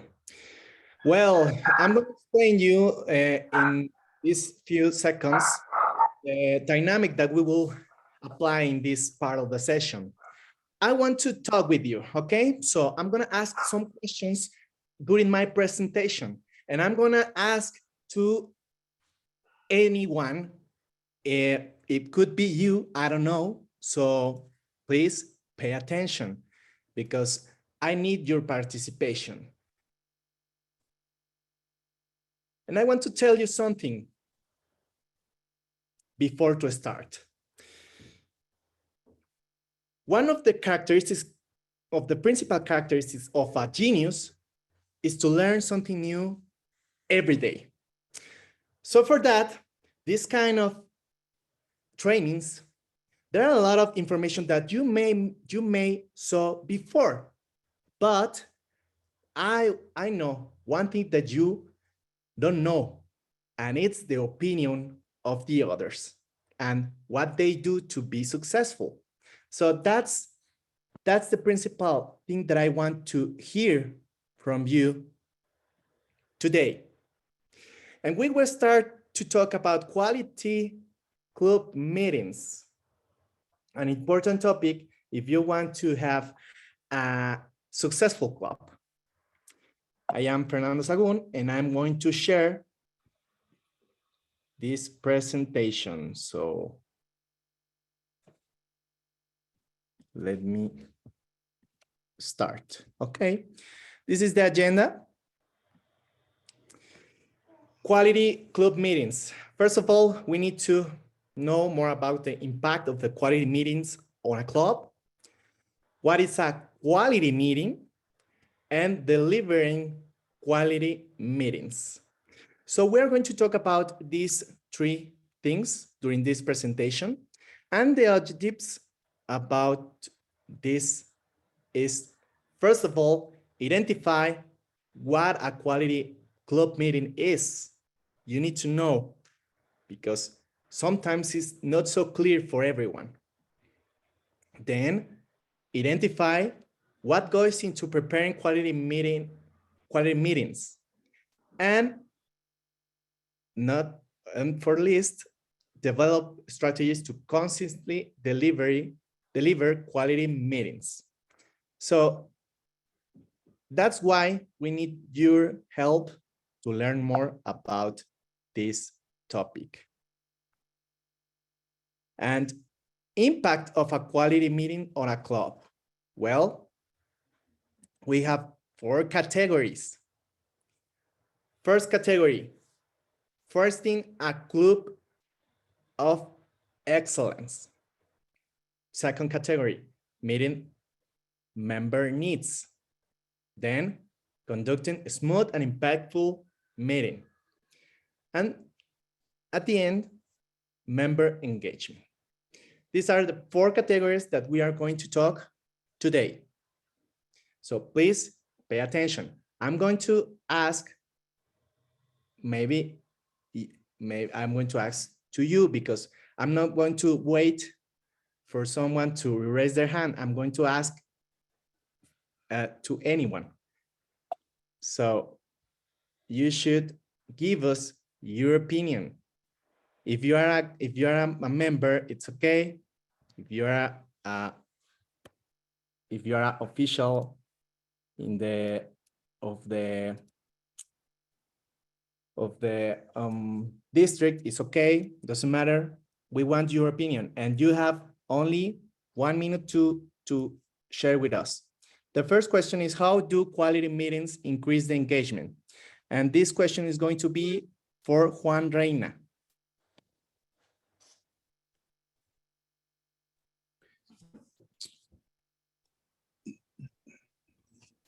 Well, if you are participating in something that you have the experience of high quality, something well prepared, something great in organization, you feel like you need to be part of that, and that creates engagement. Great, thank you. Definitely, a quality meeting increase engagement with the members. But if you don't have this in your club, you should work on it, because it's not impossible to have a quality meeting. What do you need to do to have a quality meeting? Well, first of all, culture of excellence. This is one of the principal things that I think that any club should have. And well, of course, every club is different. Our club has a different personality than different from your club. You do different things, you say different things, and you are working with your people in different ways. But the culture of excellence is the same for every club. So first of all, share vision and goals and practices. This is a point that should work not only the president, not only all the officials. Every member should share vision, goals, good practices. If you are an experimented Toastmaster, well, share with all.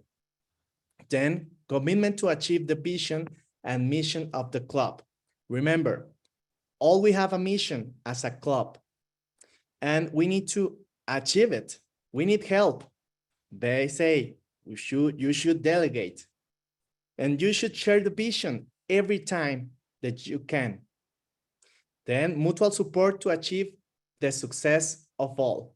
This is really important, and it's important to recognize every session, because people are there without payment. They need to be recognized. They are sick of recognition. That's why you should support your members. You should support all of them and recognize them. And the way to support, they say, well, mentoring program. And in this moment, we are talking about quality sessions. But there are a lot of things that you can do. Delegate. So you should clear working have clear working principles. And this is, well, every club has the different ways to work. You could have, for example, if you are part of the directive of your club, maybe you are having meetings every month, every 50 days. I don't know, but you need to have clarity and principle and in your work principles. Then motivation and recognition for innovation and creativity. We have the opportunity to innovate. For example, if you are in the role of public relations, you have the opportunity to innovate and be creative to communicate outside of your club how well you are doing in your club. And that's a way to communicate others, and not only people outside, people inside. It's a way to recognize them communicating through your social media, for example. And you are helping to develop culture of excellence, because anytime, every session, you are working on that. You are working on recognize your members, recognize their effort. Then, culture of excellence, it means to emphasize on education. On education.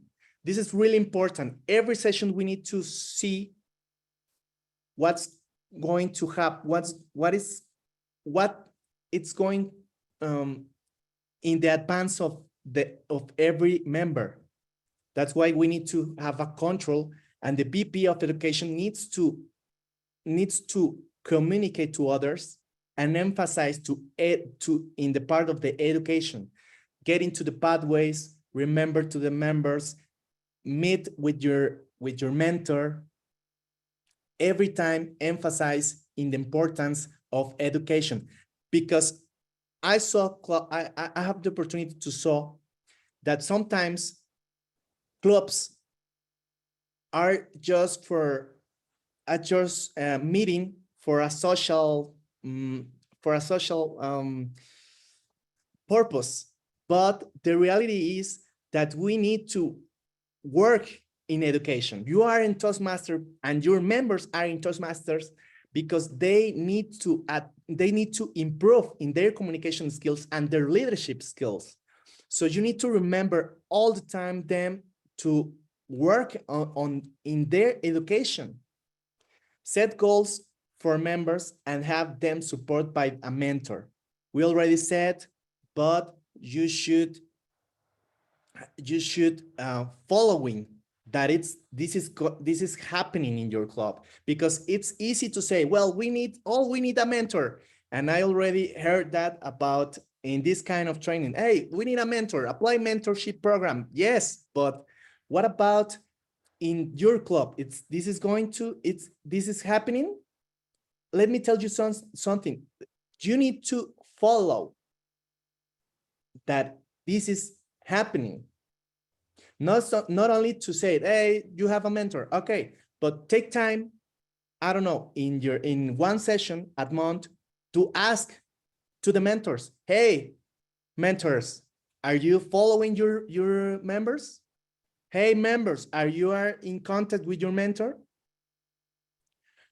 Regular evaluation of the club and member.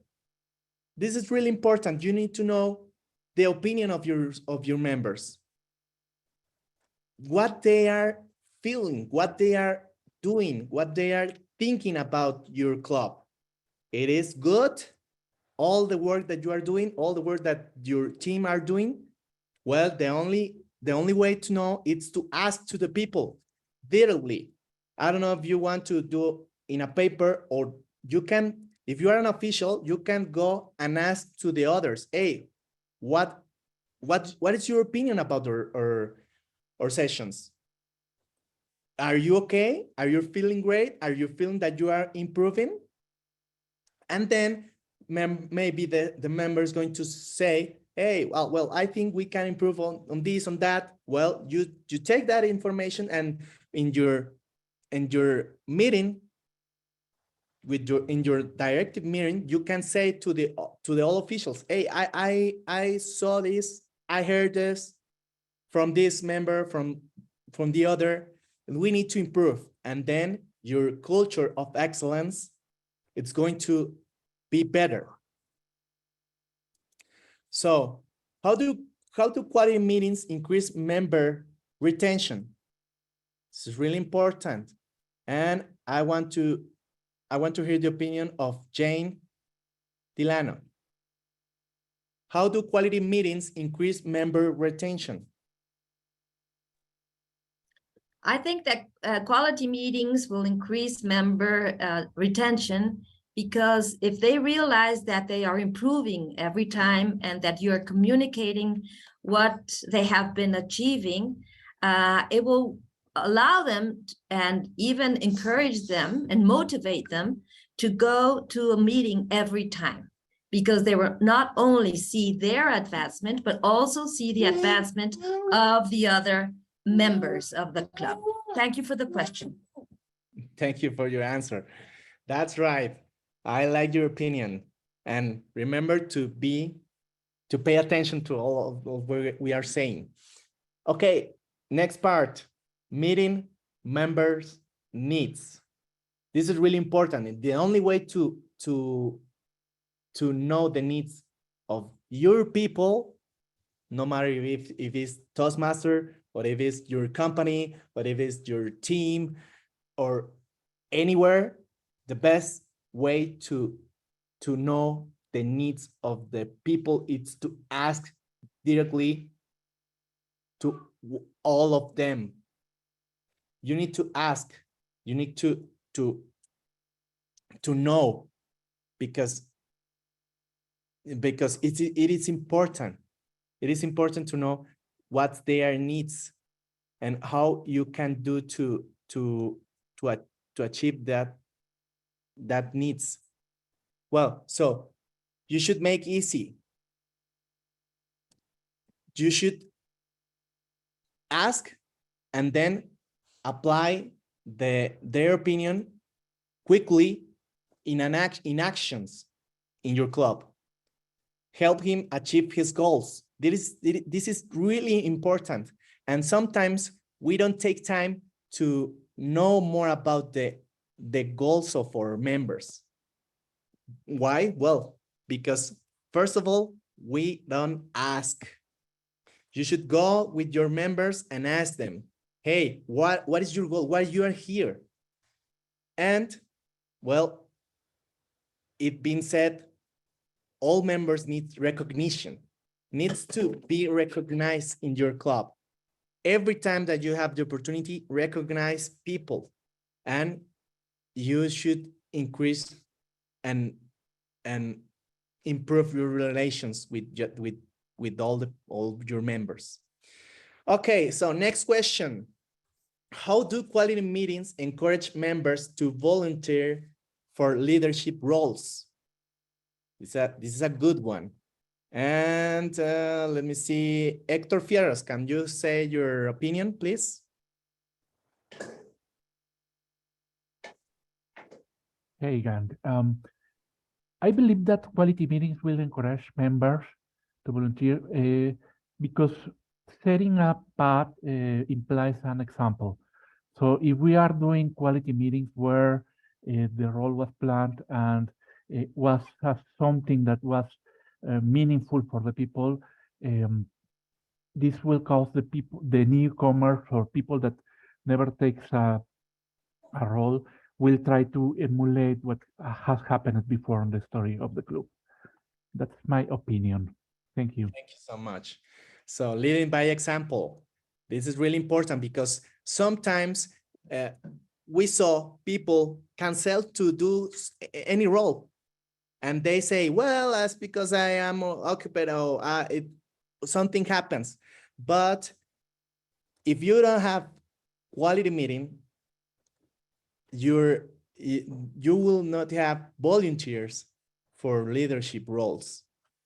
and you need to you need them to do a quality meeting. So conducting smooth and impactful meetings. Okay, like a good speech, every session has well-organized body and ending, powerful ending. So as you prepare a speech to present a project, you should prepare all your quality meetings. Be sure that you are consider all the points that we are talking this morning. Be sure that you are ending your sessions with powerful encouragement to your people. Ask to your officials, if you are the president, at the end of the session, ask to your officials what they are doing, because it's important. Communicate to others, communicate to your members. You need to communicate more. That's the thing of all of this. Your officials needs to have time to communicate their programs, their advances, their actions. So consider that in your sessions and prepare all your sessions. Each transition is planned and takes listeners from point A to point B. So that it's important to have a well-trained Toastmaster. If you are assigning to anyone in your club the role of Toastmaster, be sure that they are training, that they are trained to do a great session, to have a great agenda, and tell them, hey, you need to consider this, that, and well, be sure that they are going to help you to conduct smooth and impactful meetings. Each participant knows its responsibility and how to develop in excellence. So that's why we need training. Let me tell you something. I was in Toastmasters for more than a decade. And I have been in this kind of trainings every year. So every time I learn something new, because I am hearing different people that are presenting says different things, and people who participate during the session said different things. And always we can learn something if we are open to learn. So try to apply all the things that you learned. Take your notes, because all this there is a lot of information in this kind of trainings, and you need to go to your club and apply it. Well, next question for you. How do quality meetings support member growth? Okay, Aurora, can you help us with your opinion? Of course, thank you. It's very important to support members' growth, because the new members didn't know everything. And if you have more time in Toastmaster organization, you can teach anything that the new members needs. So it is very important to share that we know with others, I think, is my participation. Thank you so much, Aurora. We'll continue with the final category, member engagement. The constant interaction between the members and the club generates an important value between both. Member engagement, it had been said about many things that we can do to engage our people.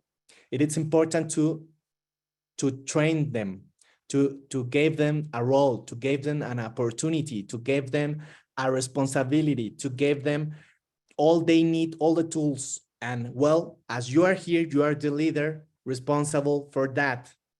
So if you are not having a good quality sessions, because you are having only 8 participants, 12 participants, is because your members are not engaged with your club.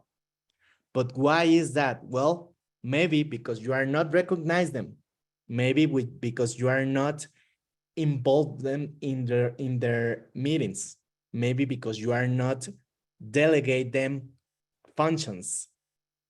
Maybe it's because you are not applying the moments of truth that we already talked about in the first part of this session. I want to remember you. This is part of the member engagement. You should apply always moments of truth.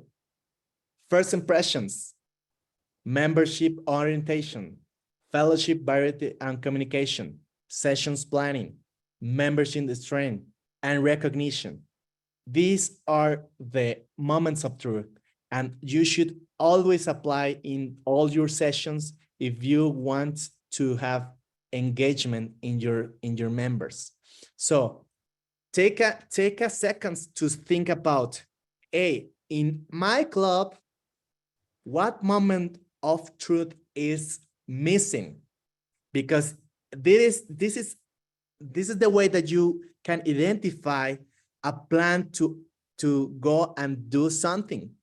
Because we are talking here and that it's good, but at the end of these sessions, the thing is that you should having a plan. That's why I said to you, hey, take notes because all the notes that you are taking has the key to have a successful club, to have a successful quality meeting. So take from your notes 1, 2, 3, 4, 10 points and give it to your officials and tell them, hey, we should work in these points and you will be responsible of this. You will be responsible of these two. You will be responsible of this one. And then, well, you are doing the moments of truth. And then you will have in 20 members sessions. It's not difficult, but it requires work, a lot of work, but I'm not talking about to work for only do something. You should do it with intelligence, applying your efforts to each of the moments of truth. Okay, next question. What we can do to apply to increase the quality of sessions in our club? Let me see what is next. Margarita, are you there? Yes, I am here. Can you tell us your opinion? Yes, of course. Go I ahead. think in order to apply well, in order to increase the quality of the sessions in our clubs, we need to have define and a schedule with all the sessions that we need to plan ahead, right? So we can send a schedule for all the club members and all the people that is interested, so they know when exactly those meetings are going to be. And then we should have the times defined also, and the place, right? I think that is the first thing. And the second thing is we can probably send the agenda ahead, so they know if who is going to be the Toastmaster of the date, who is going to be the accounter, etc. Or maybe we can ask them to participate before the meeting, so at the beginning of the meeting we have most of the roles defined, so we don't have to lose time assigning those roles, right? And then we should split the meeting in 2 parts. The first one is the session of the day, and the second time is if we have a speeches, right? And then we should close the meeting on time. We should not take more time of the people, and we need to plan in order to be capable to provide feedback, right? So Right. that is what I think. Thank you so much. You're welcome. I like your opinion, and I want to take one thing that you said, plan ahead. And remember, we are talking now about quality meetings, but the reality is that to have a quality meeting, you need a plan, but not only for the meeting. You need a plan for all your year and for your quarter, or maybe for your month. I don't know. As you want to work with your team, you need a plan to all the year, because sometimes happens that at the end of the year, we are working to have more points and on and on. You know more about that story, because if you are here in Toastmaster for years, maybe it happened to you. And well, that is not good, because that's a sign that we are not doing a good planning. So I like your opinion. Plan ahead, but not only the session. The session is important, of course, but if you don't have a plan to all the year, well, the plan of your session, it needs something to have better results in all the Toastmaster year. Okay, so we will do a 5 minutes dynamic. So I'm going to ask to our Zoom master, because I need your help. We are going to take 5 minutes to talk about quality categories for groups. I don't care. It's not important if you are any role in the board. It doesn't matter. We are doing 4 groups and discuss about the four qualities categories that we already talked, and you can talk about before, during, after, and at the end you should choose one person to share with us the results of your group. Okay, so you need 4 breakout rooms, right? 4 breakup rooms, and they will discuss about the category, and that's it. Done. Everyone will receive an invite. Please accept it, and then you'll be moved to a breakout room. Thank you.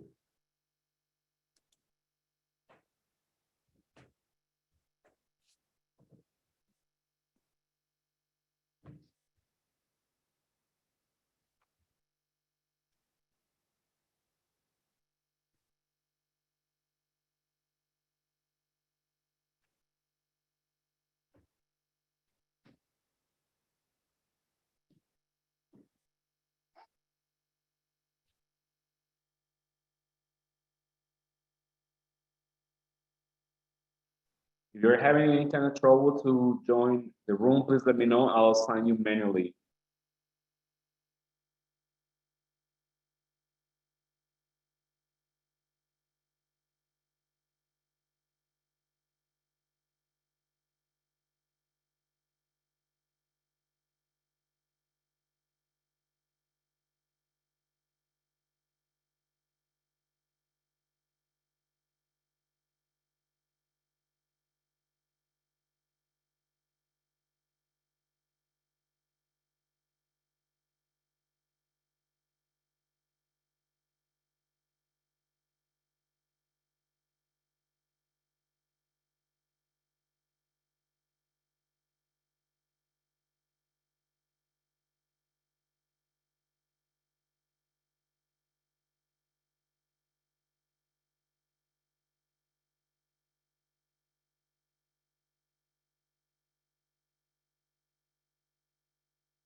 let's continue. The rooms are open. They already gather in the rooms, okay? Ah, good. So can you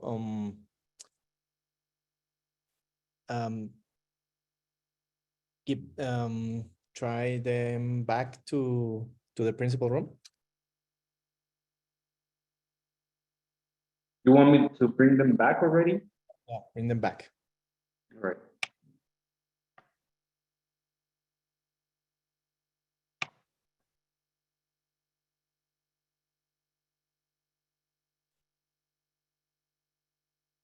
They'll be back in 1 minute. Great, thank you.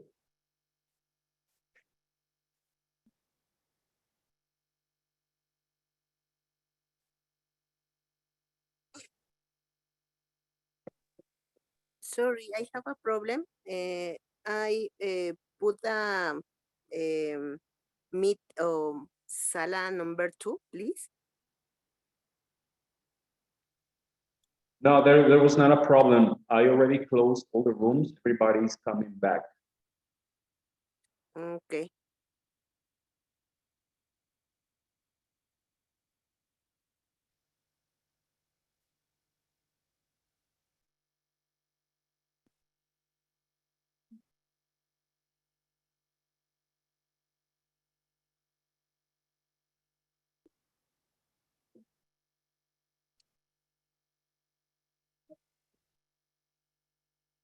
Thank you all. Welcome back.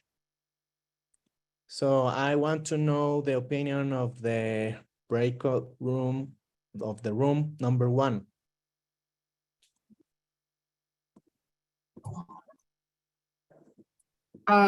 Which, can you name a person of that breakup room? Because I have no idea which was mine. Okay, don't worry. So number 1 maybe could be Angelica Vega.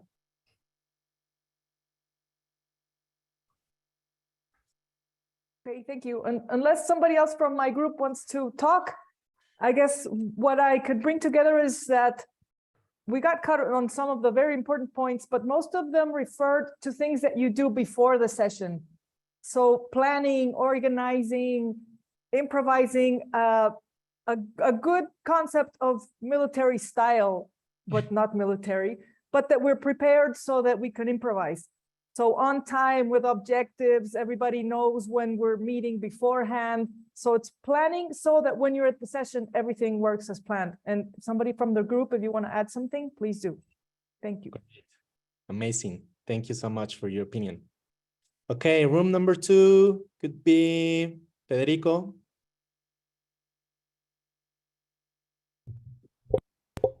Hello. Well, I was at a room and then they moved me to this room, probably number 2. We were starting our chat and then we got a message about time being over, like a minute. And we also didn't have the 4 topics. I remember 2 of them. We were starting to talk and then the room ended. So I don't have really a lot to say. Just as a recommendation for the next one, please write in the chat the points we have to talk in the breakout room, and if possible, at least give 2-3 minutes extra to talk. Thank you. Okay. Well, we need the opinion of another member of the room 2, so maybe Rosario. Rosario Hernandez.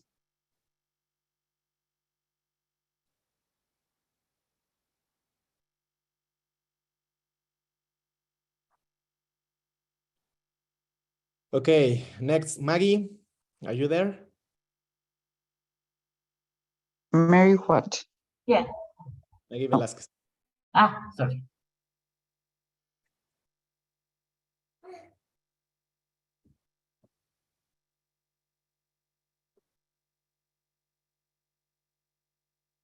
Can you repeat the last name?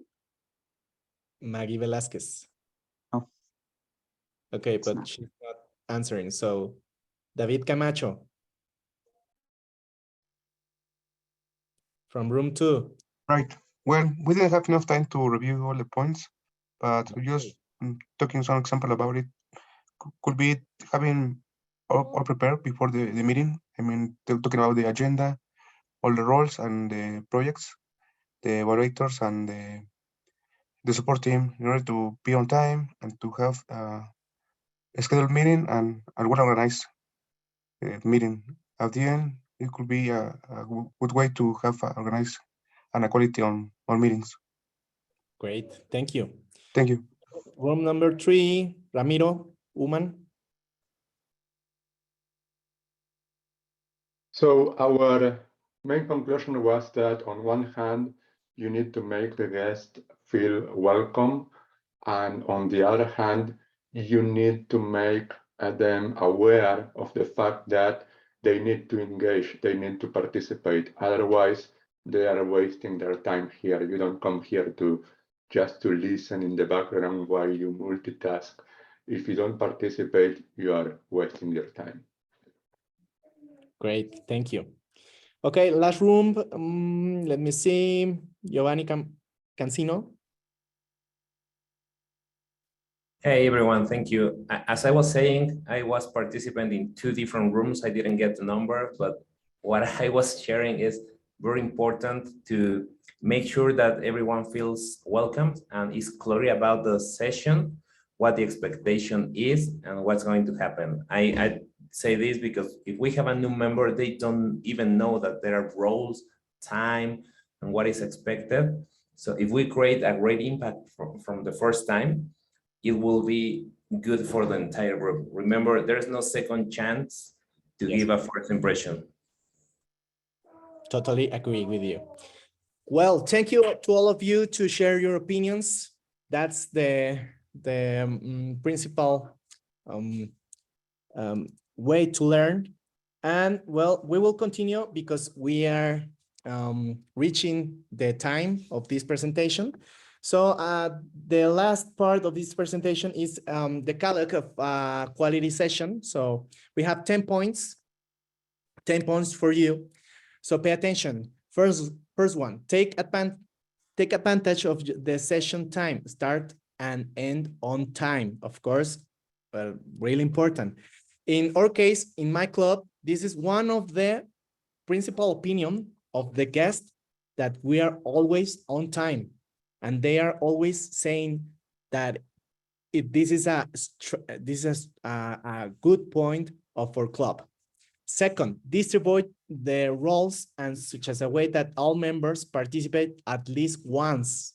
So we take care of the roles of the session. VP of educative, it's important to always distribute all the roles with all the members. Number 3, schedule at least 2 speeches per session. This is important. 2 speeches, maybe 3. If you have time, if you have the members to do that, try to do it. And if you don't have speeches, you can schedule an educative because that is important too, to train the members. Number 4, all speeches and evaluations must be aligned to pathways. So try to always be aligned with the pathways information. Number 5, confirm all session roles and speeches in advance and make sure members know how to perform them. This is important because it's not only to say them, hey, you next session you will be the Toastmaster, you will be the timer. You need to train them or give their resume about the role through WhatsApp or through whatever you want to communicate them. Then number 6, prepare and share the agenda of the session in advance. Well, it all have been said. I think this all of us understand that this is really important to have a quality meeting session. Number 7, create a good club environment that is warm, friendly, and supportive. This is important, and you should apply not only with the guests, with your members, because you need to retain them. So you should be warm and supportive with your members and of course, with all your guests. Number 8, make table topics according to the speaker level. You should take care of this because sometimes we prepare table topics that maybe are so technical or something that it's difficult to the members and it's not going to work well. Number 9, have at least one guest per session. Well, this is important. You should talk with your members and tell them, hey, you're having a benefit from Toastmaster. Well, tell your friends, invite them, one of them, invite them to our club. And this is another way, because always we are talking about, hey, share in social media. Hey, why you don't share with your friend that are, or with your, I don't know, partner, or with or the person that you work with you. Hey, come to Toastmaster. This is another way, one-to-one, talking with people. Number 10, keep your club motivated. Recognize a process of your members and goals achievement every time that you have the opportunity. So every session, you need to recognize your members. So conclusions for this session. Well, first one, it is important to plan all times of a session, not only when they execute it. There is always previous and of course, after the session. Define the work culture and which your club will meet through the quality categories. Define your plan. Each club has a different way to working. There are many ways to carry without quality sessions, so just do it. I already said to the beginning, your club may be different from other. Don't worry, the categories are the same to every club. So you need two things. First of all, take the decision, and three, to make the plan and then take action. So I encourage you to take action and apply all the categories for your club and have quality meetings in your club to enjoy more your participation in Toastmasters. Thank you, Fernando. I'm sure that all the people here enjoy and learn about your educative. And regarding to the comments, an educative is a presentation when you don't have a speech prepared for your session, you can prepare some topic like pathways or how to give feedback, but with your committee or any member of your club, or even a member for another club, to have that time to improve the members of your club. Well, guys, it's time for our last speaker. And before this great time, I would like to do another exercise about quiz before this next educative. Abraham, are you ready? And you guys, are you ready with your cell phone and all the knowledge that you have? Well, we wait for the QR code and the link on the chat.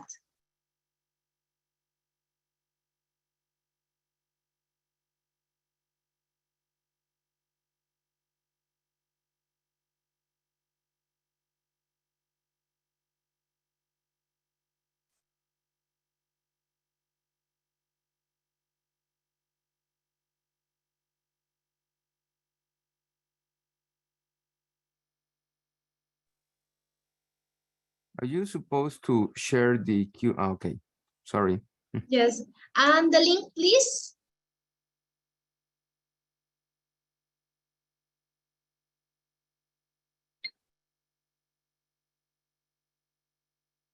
The link is already in the chat, and if you put the QR, you can enter.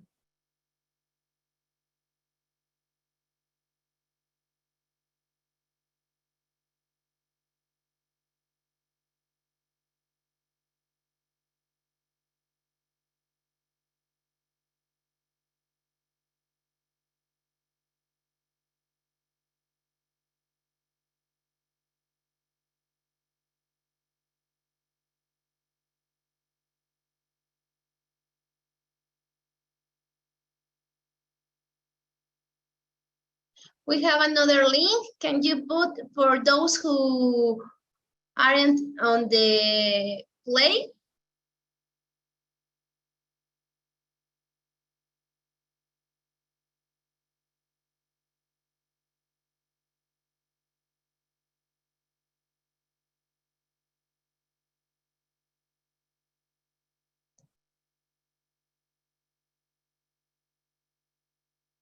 Are you ready?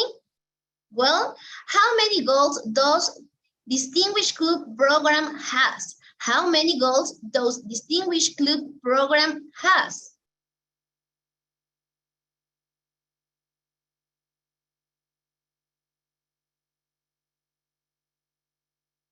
Wow. Go ahead with the second question. Juan, you are on the top.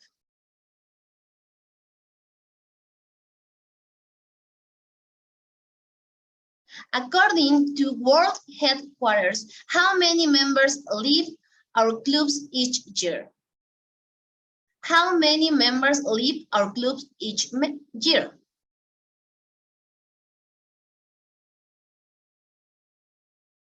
Three, two, one, ready.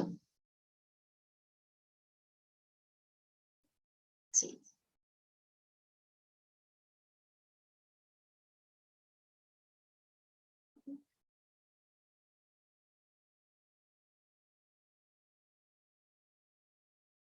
We almost finished. Two more questions. What's the quality requirement for Distinguished Club program? What's the quality requirement for Distinguished Club program?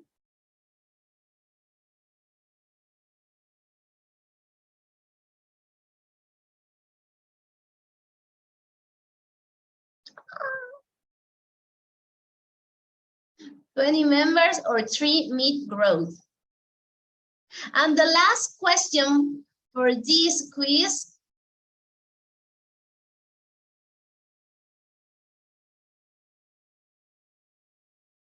When those Distinguished Club program starts? When those Distinguished Club program starts?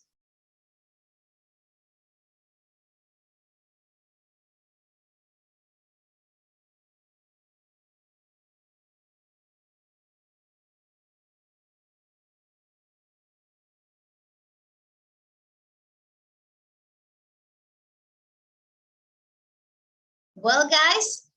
My bad. Yeah, there were You two repeated lines. There was One was wrong and the other was right. 2 July 1st answers.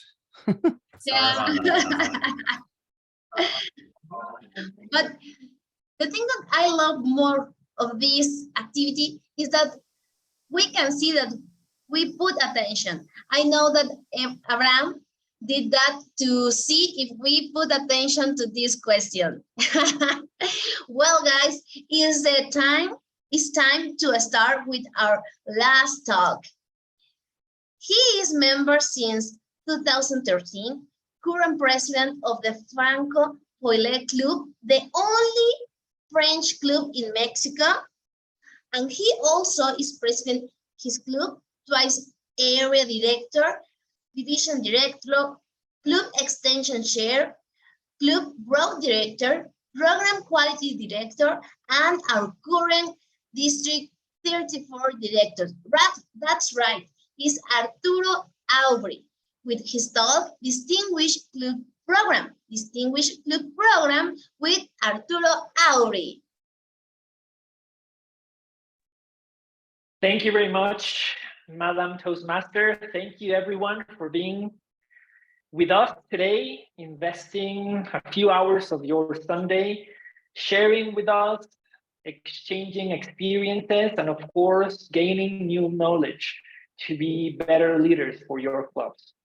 I'm going to ask you some favors so that we can have the last 40 minutes and do a closure of this training in the best appropriate way. So if you can, if you're available, please turn on your camera so that we can interact with each other. And also, I'm trying to do this training very collaborative, so you can write your questions, ask as many doubts as you have using the chat tool. That's what we are here for, okay? I'm going to be asking questions throughout the presentation, but I would like you to do your own as well. Now, we've heard about how to attract and retain new members. We've heard about how to have quality meetings, and we also learned the roles of each of the executive committee officers. Now, all of those activities, all of those things that we have to do come forward into one single plan, one single objective that we have to achieve as Toastmasters clubs. And we are talking about the Distinguished Club Program. And I know every time that I do trainings, I like to ask 3 questions. Why, what, and how? And that's what I'm going to do now. First of all, why the Distinguished Club Program is important. Why should you care about it? Second, what is it? What are the goals? What are the qualifying requirements, requisites? And third, how can you achieve it? Okay, so we're going to start, and I would like to ask you, why is the Distinguished Club Program important? And I would like you to share very quickly, 1 minute or less. Why do you think the Distinguished Club Program is important? You can use the chat room to collaborate, to share. I'm going to read a few of you. Or if you want to raise your hand, we can also hear from you directly. Why do you think the Distinguished Club Program is important? So Angelica says it's like staying in a 5-star hotel versus a 3-star hotel. Thank you very much, Angelica, very important. It, of course, tells us the quality of the club that we have. I see Leonardo. Go ahead, Leonardo, please. Thank you. Well, I think that this program is important because it is somewhat of a metric of how much a club is fulfilling the potential that Toastmaster can offer to its members, in the way that it measures how successful you are in attracting new members, in encouraging existing members to stay in the club or to advance in the education program. So I think that it's a way to measure our success as Toastmasters. Thank you, Leonardo. Very important. Measures the success of the club for its members. This is a very important point. I also see, for example, Herminia says, level up the quality of the club. Jane says, keep people motivated to achieve the goals. People are focused.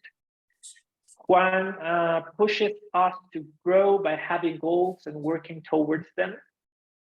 Maria, it gives the opportunity to plan and present what you have to give. Herminio, to have internal goals that encourage collaborative effort among the members. Sandra, distinction helps to strengthen every member's abilities, skills, and sense of belonging to the club. Federico, I think that it's important as long as it's a byproduct of our club's greatness and our meetings' excellence, not really as a goal itself, not for clubs, for districts, in my own personal opinion. This is very important, Federico. Thank you for sharing. Giovanni, provide clarity on the standard for the clubs and avoid confusion. And finally, Angelica, we are competitive and inspired to be better. A distinguished club is reaching those goals. Thank you everyone for sharing, and those are all very important points to consider. The importance of the Distinguished Club Program, as mentioned, it's, first of all, it motivates members with a reachable goal. And leadership is all about action. So if you want to develop leadership skills, you have to take action towards something. And that's why the Distinguished Club program is so important, because it aligns our efforts with a single goal that we can all track, measure, and achieve. And it motivates every single one of you to reach it. And by reaching it, as I think Federico said, it's not important the goal per se, but who you become trying to reach that goal. Also, develops teamwork, strategic planning, creative thinking, because you, along with your executive committee, you're going to work as a team for 12 months, develop a plan, and use your creative thinking to find out the best strategies to achieve the 10 goals. And those are all skills very valuable outside of Toastmasters. Third, it creates a stability in the club for future terms. A distinguished club usually is a successful club, usually. When it's done properly and successfully, it means that the club has a strong foundation of leadership. And of course, that helps bringing stability for the club. And also, as mentioned, it creates a sense of belonging. If you, together with your team, work for 12 months to achieve distinguished status, you're going to become more than just strangers in a club. You're going to become friends working towards a shared vision and a shared goal. And that, of course, creates a strong team. So that's why it's very important to have Distinguished Club program as one of our main focus on the program year, not because of the goals, but because what those goals entail throughout the program year. Okay, now it's very important that we remember the club mission. The club mission is the reason why clubs exist in the first place. And we should always have this mission in our mind, because if this mission is not being achieved, then we are failing as club leaders. The club mission is to provide a supportive and positive learning experience in which members are empowered to develop communication and leadership skills that results in greater self-confidence and personal growth. This is the foundation of what we do at Toastmasters. And whatever activity, club meeting, club row, investment that we do, everything that we are doing with our clubs has to be aligned with this mission, providing a supportive and positive learning experience for our members so that they can become more confident communicators, leaders, and have personal growth. This is the reason we do things in our clubs. Now, this is all because we have to have in mind that more than 40% of our members do not renew a third time. And we've spoken about this in our first talk, retaining members. But most of the 40% of members, they usually do not renew because of personal matter. They change jobs, they change focus of their life, they have other priorities. So if this is more than 40% in your club, it's telling something that we have to fix. This 40% is just natural rotation. And it's going to happen no matter the effort that you try, because it's just part of life. Toastmasters, remember, Toastmasters is a tool to achieve something. You want to become, you want to have a better communication with your colleagues, with your boss. You want to give better presentations to your executive team at your work, or you want to do a presentation at school. It has a start and a finish date, unless you find sense of belonging and you find another mission here at Toastmasters. But 40% of your members do not renew a third time. And you have to keep in mind that. And that's why having the Distinguished Club program is very important, because it aligns everything so that the members that trust you for their personal development can have that during their time at Toastmasters.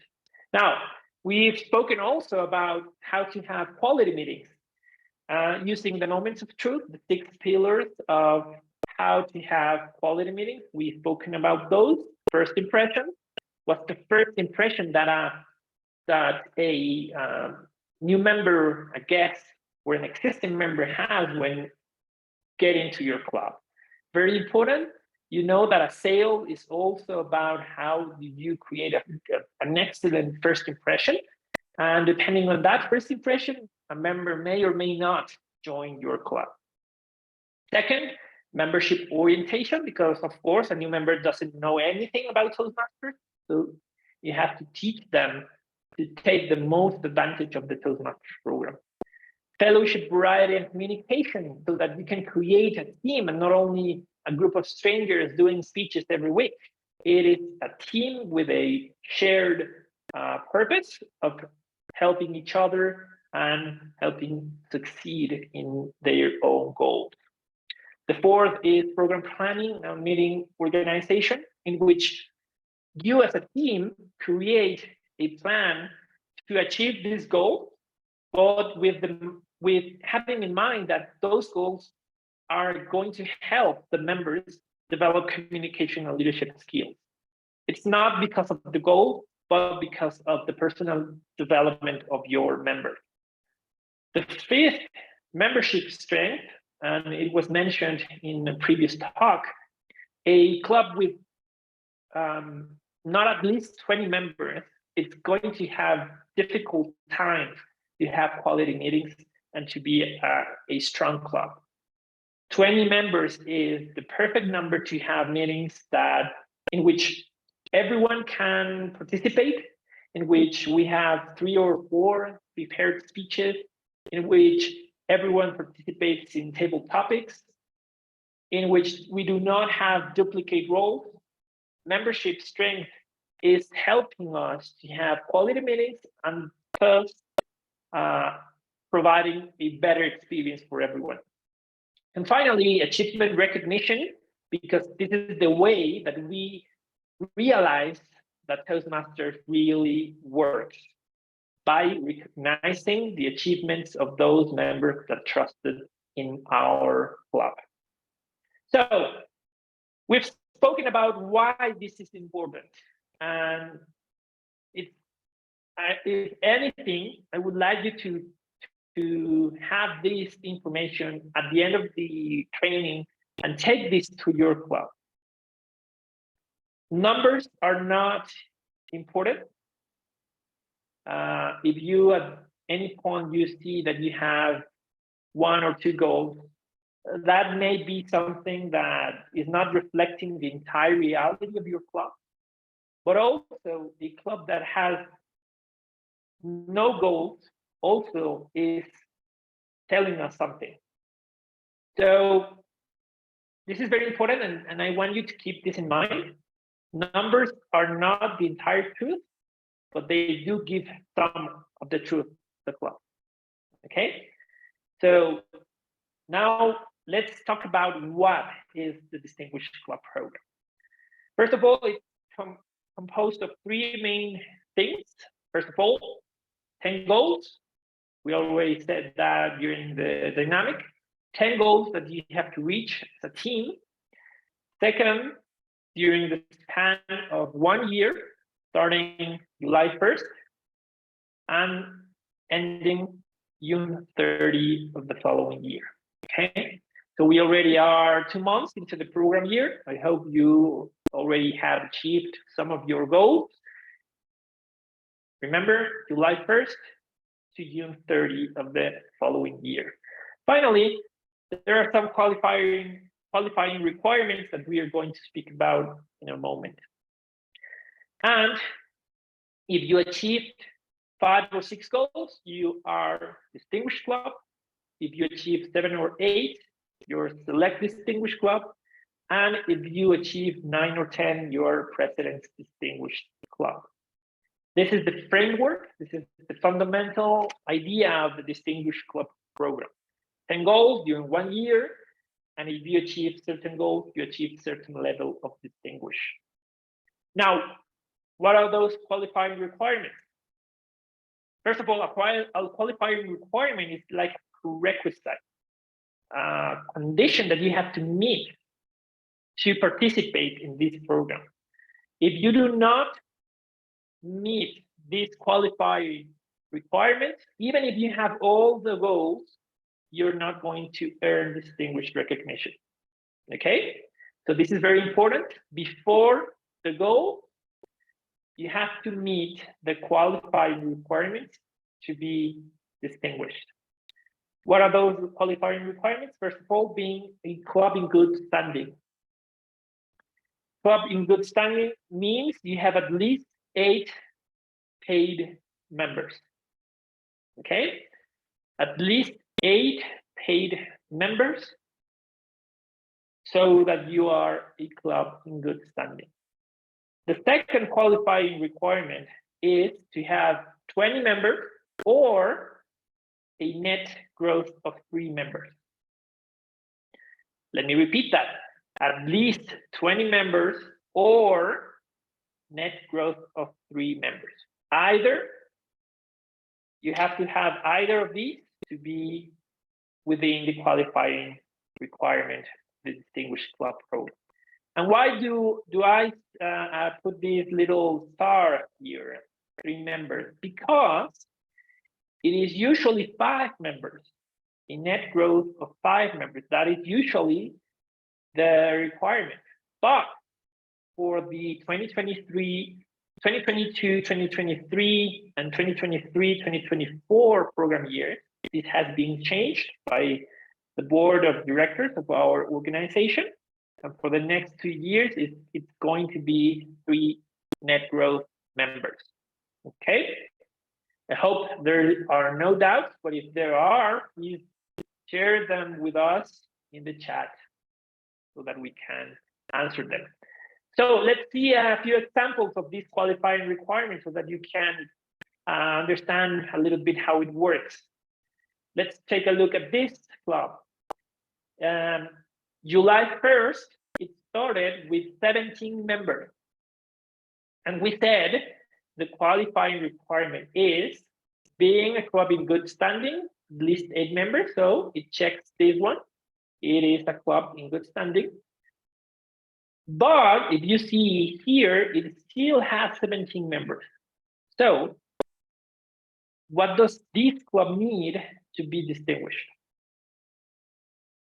It needs a net growth of 3 members or 20 members, which is, in this case is the same thing. If it has 20 members, it also has the net growth of 3 members. So this club started June 30 with 17 members, and it has to end, I said June 30, right? It started July 1st with 17 members, and it has to end June 30 with 20 members to be distinguished. Okay, this is only the qualifying requirement. So the requisite, the prior condition to participate in the Distinguished Club program. Let's see another example. This club, it started with 21 members, and it has 25 at this moment. We said 20 members or net growth of 3. So in this case, it has 25, and it qualifies for the Distinguished Club program. What would it happen if this club started with 21 and ended the year with 20? So it loses 1. What would it happen? Anyone that wants to share?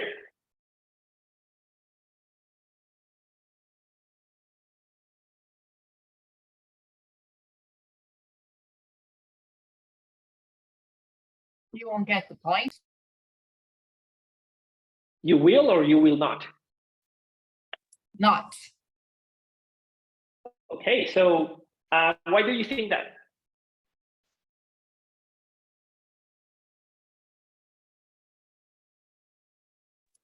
Once you get the goal met, it's okay, but for the following year, that won't count as a new member because it's already counted in the prior year.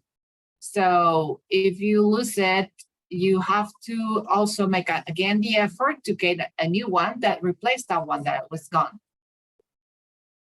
Okay, let's speak about a little bit again about the member requirement.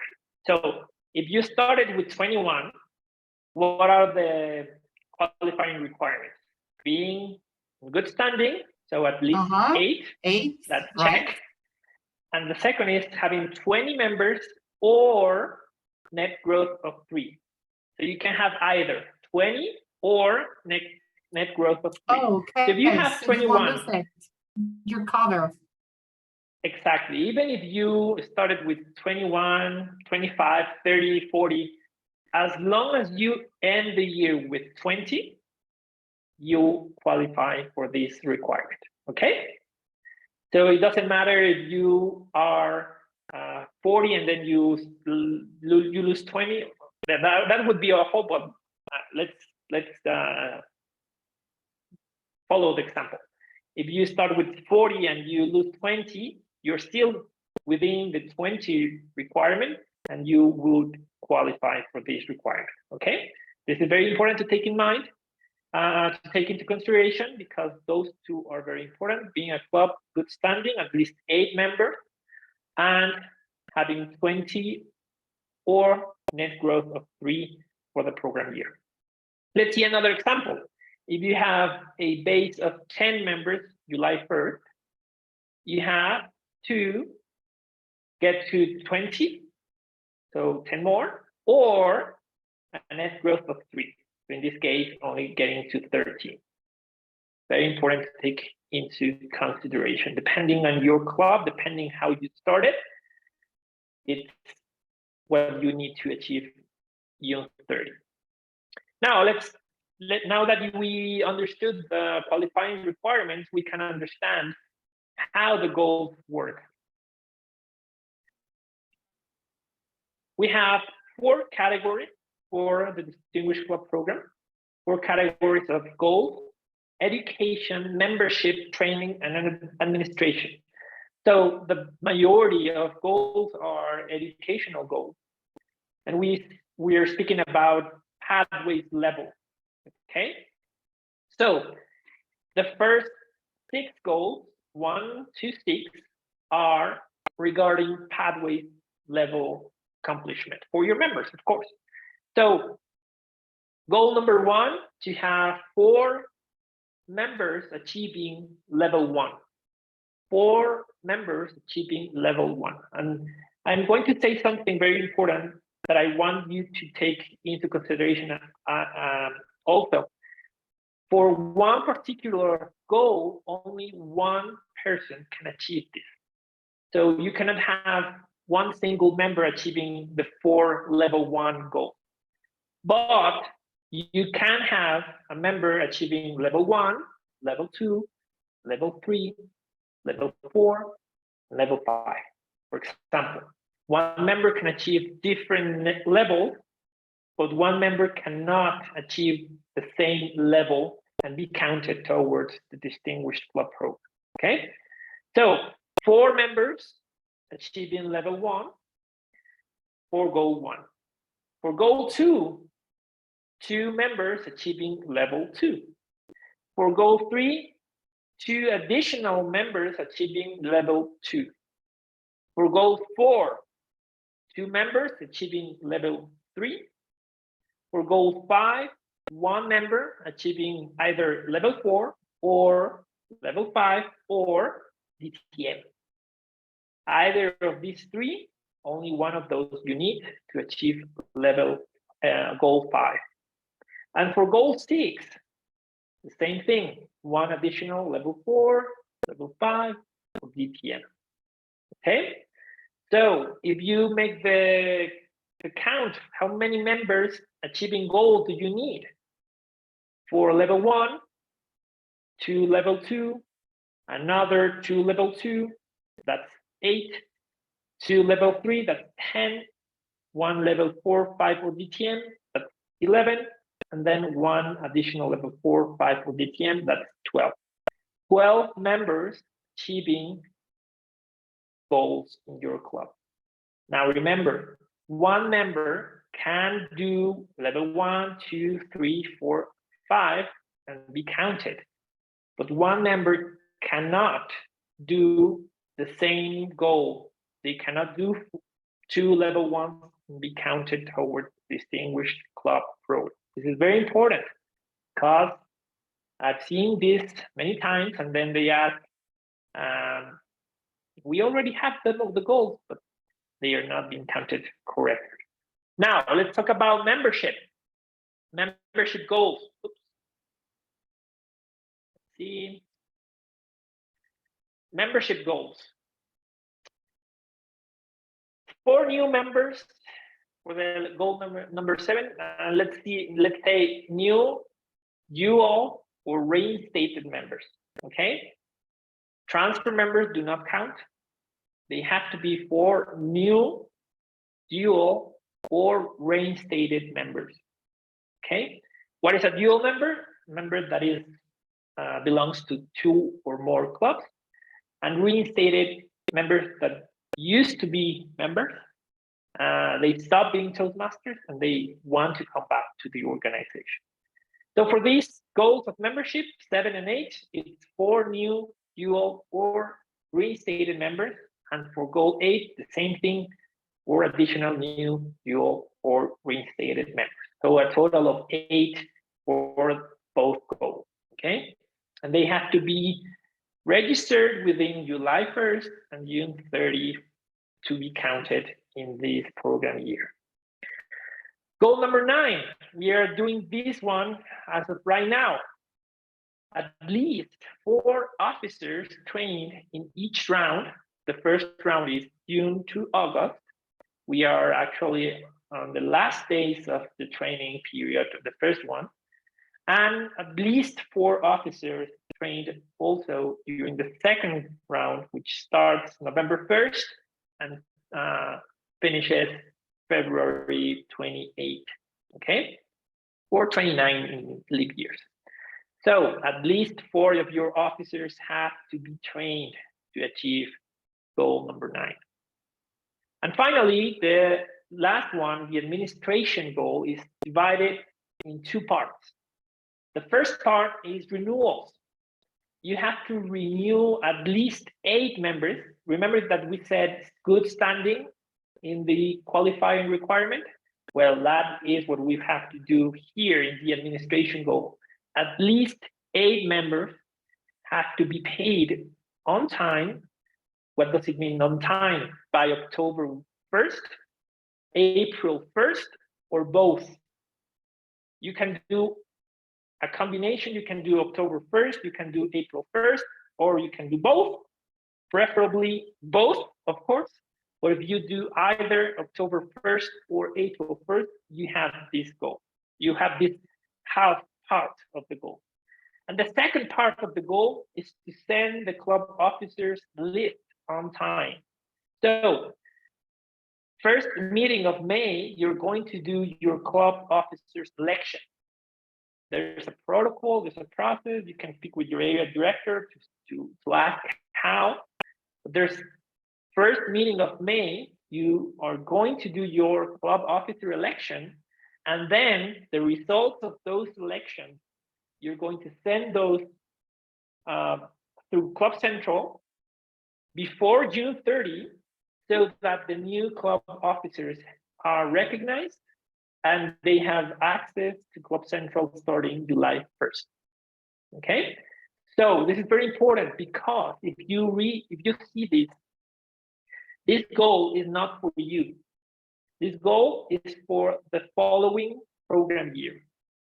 Okay, you're going to affect the program year of your successor. So make sure that this goal is accomplished on time before June 30. And as I mentioned, if you achieve 5 or 6, you get distinguished status. If you achieve 7 or 8, select distinguished. And if you achieve 9 or 10, presidents distinguished. Let me tell you, 99% of these presidents distinguished clubs have 20 members or more. 99% of presidents distinguished clubs survive more than 10 years. 99% of president distinguished clubs have a retention or 50% or more. So we realize that having a distinguished, and in this case, president distinguished club, does make a difference. It does reflect the quality and the leadership and the commitment of the members and of course the club officers that are part of this club.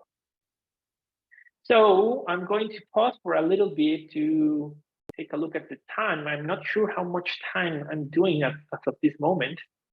So I'm going to ask my Toastmaster to please share how much time do I have left. And I'm going to read some of your questions. 5 more minutes. 5 more minutes. Okay. Okay. I'm going to ask you some questions. Any questions about the Distinguished Club program?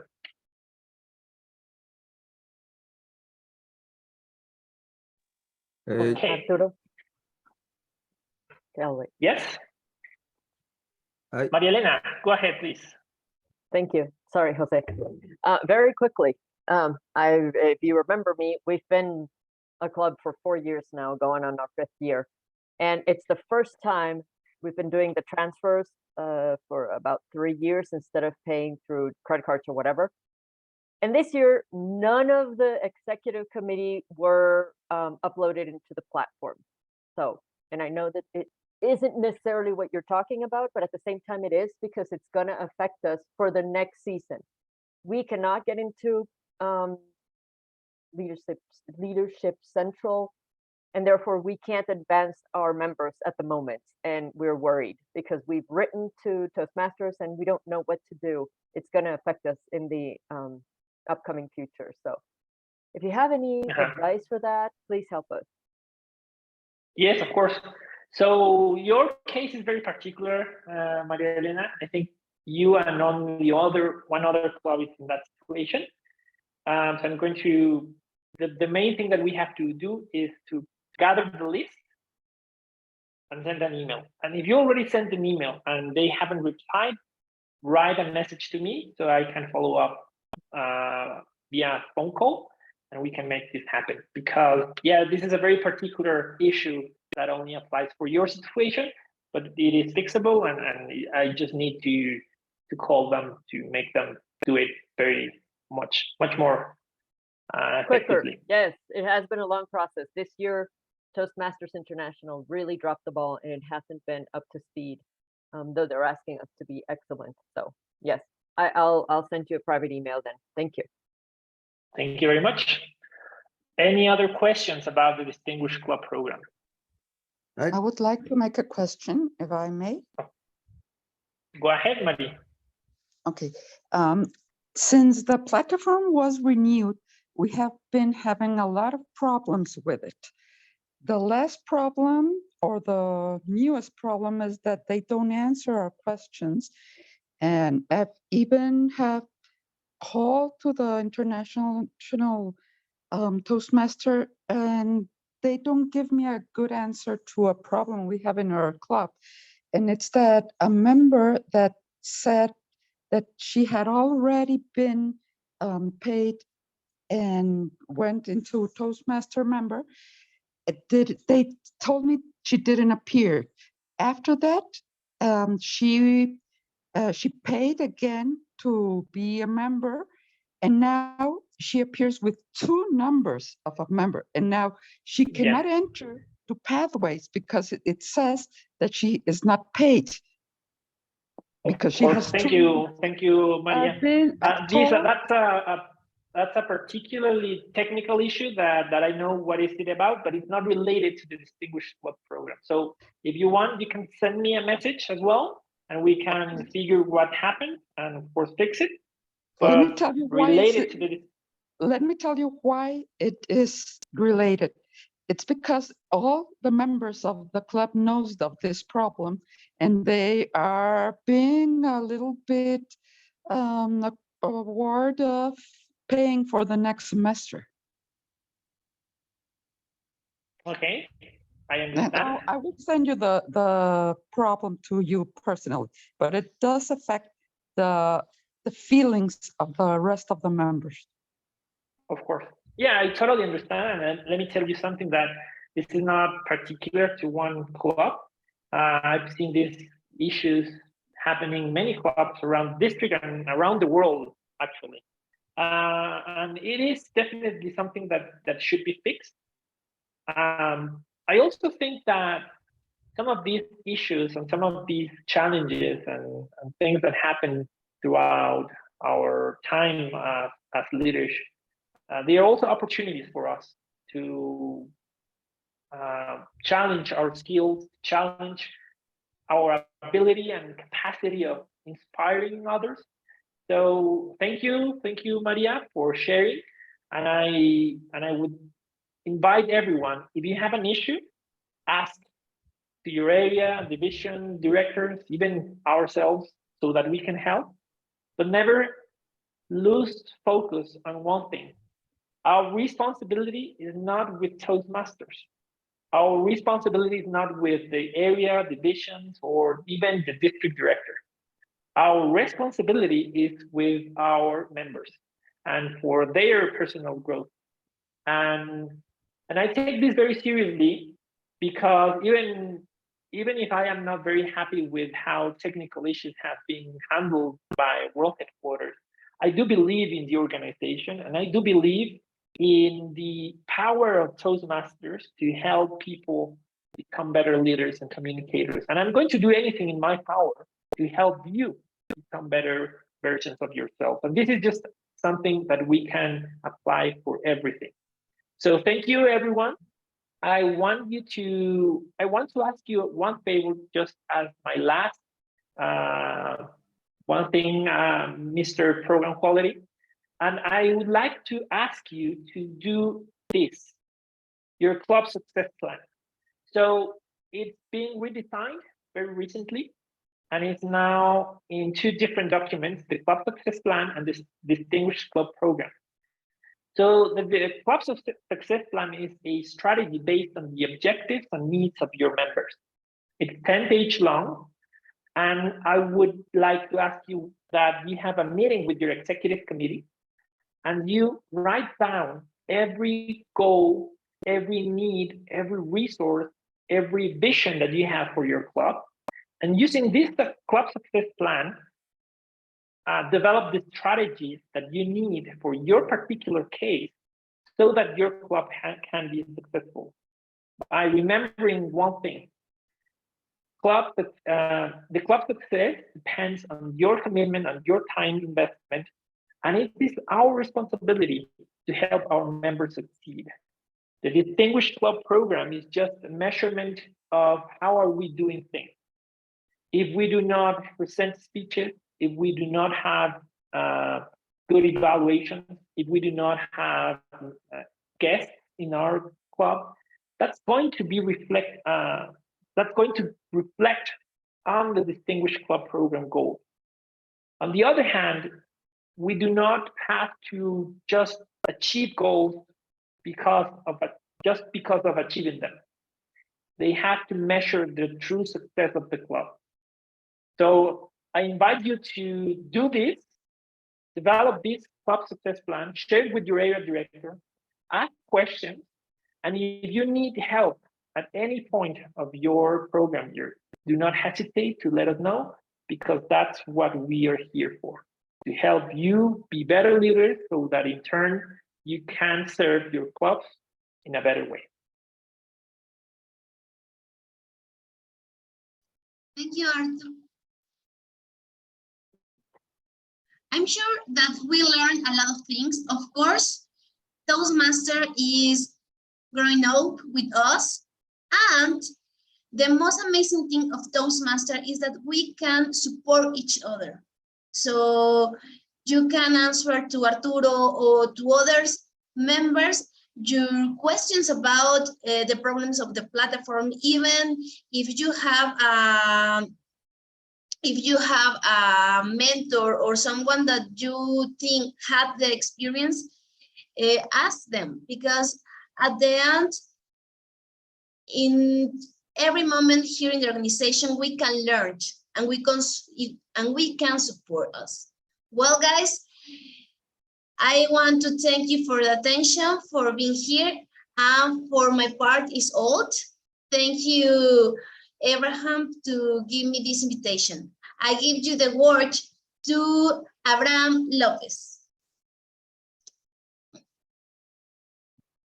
Thank you, Yuritsi. A great round of applause for Yuritsi, our Toastmaster of the training. Thank you for all the effort, everything you did for making this event a great event, and also for being part of the organization of it.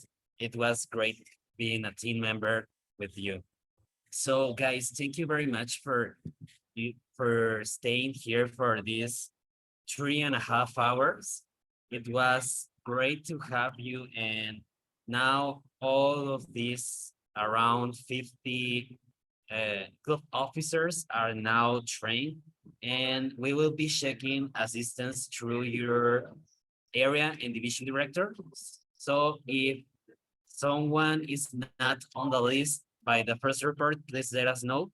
There is a lot of people that got trained this weekend, and it can be we can easily lose a couple of members. So remember, integrity is one of our key values. So if you're saying that you were trained, we will trust you. And also, I want to share my screen to recognize people that make this event a reality. So I want to share recognitions to thank you, Arturo Auri, for your excellent participation as a speaker for the English Club Officer Training round, June to August. Also, Fernando Sagun, thank you for being a speaker and delivering this excellent talk. Erika Riverde, our speaker for Executive Committee. Carlos Arteceros is our speaker of Attraction and Retention.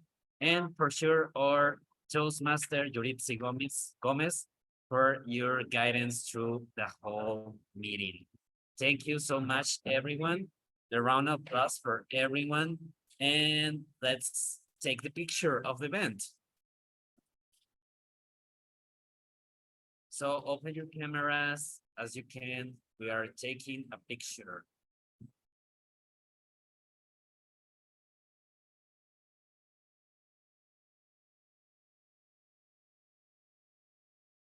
Okay, anyone else? So to the count of 3. 1, 2, 3. And we got it. Thank you so much. I will be taking care of all presentations, and we'll also share them through the chats that we have. So thank you so much, everyone, and have a nice Sunday. See you soon. Thank you. Thank Bye. you. Bye. Bye, Thank thank you. you. Bye-bye. Thank you very much. Bye-bye.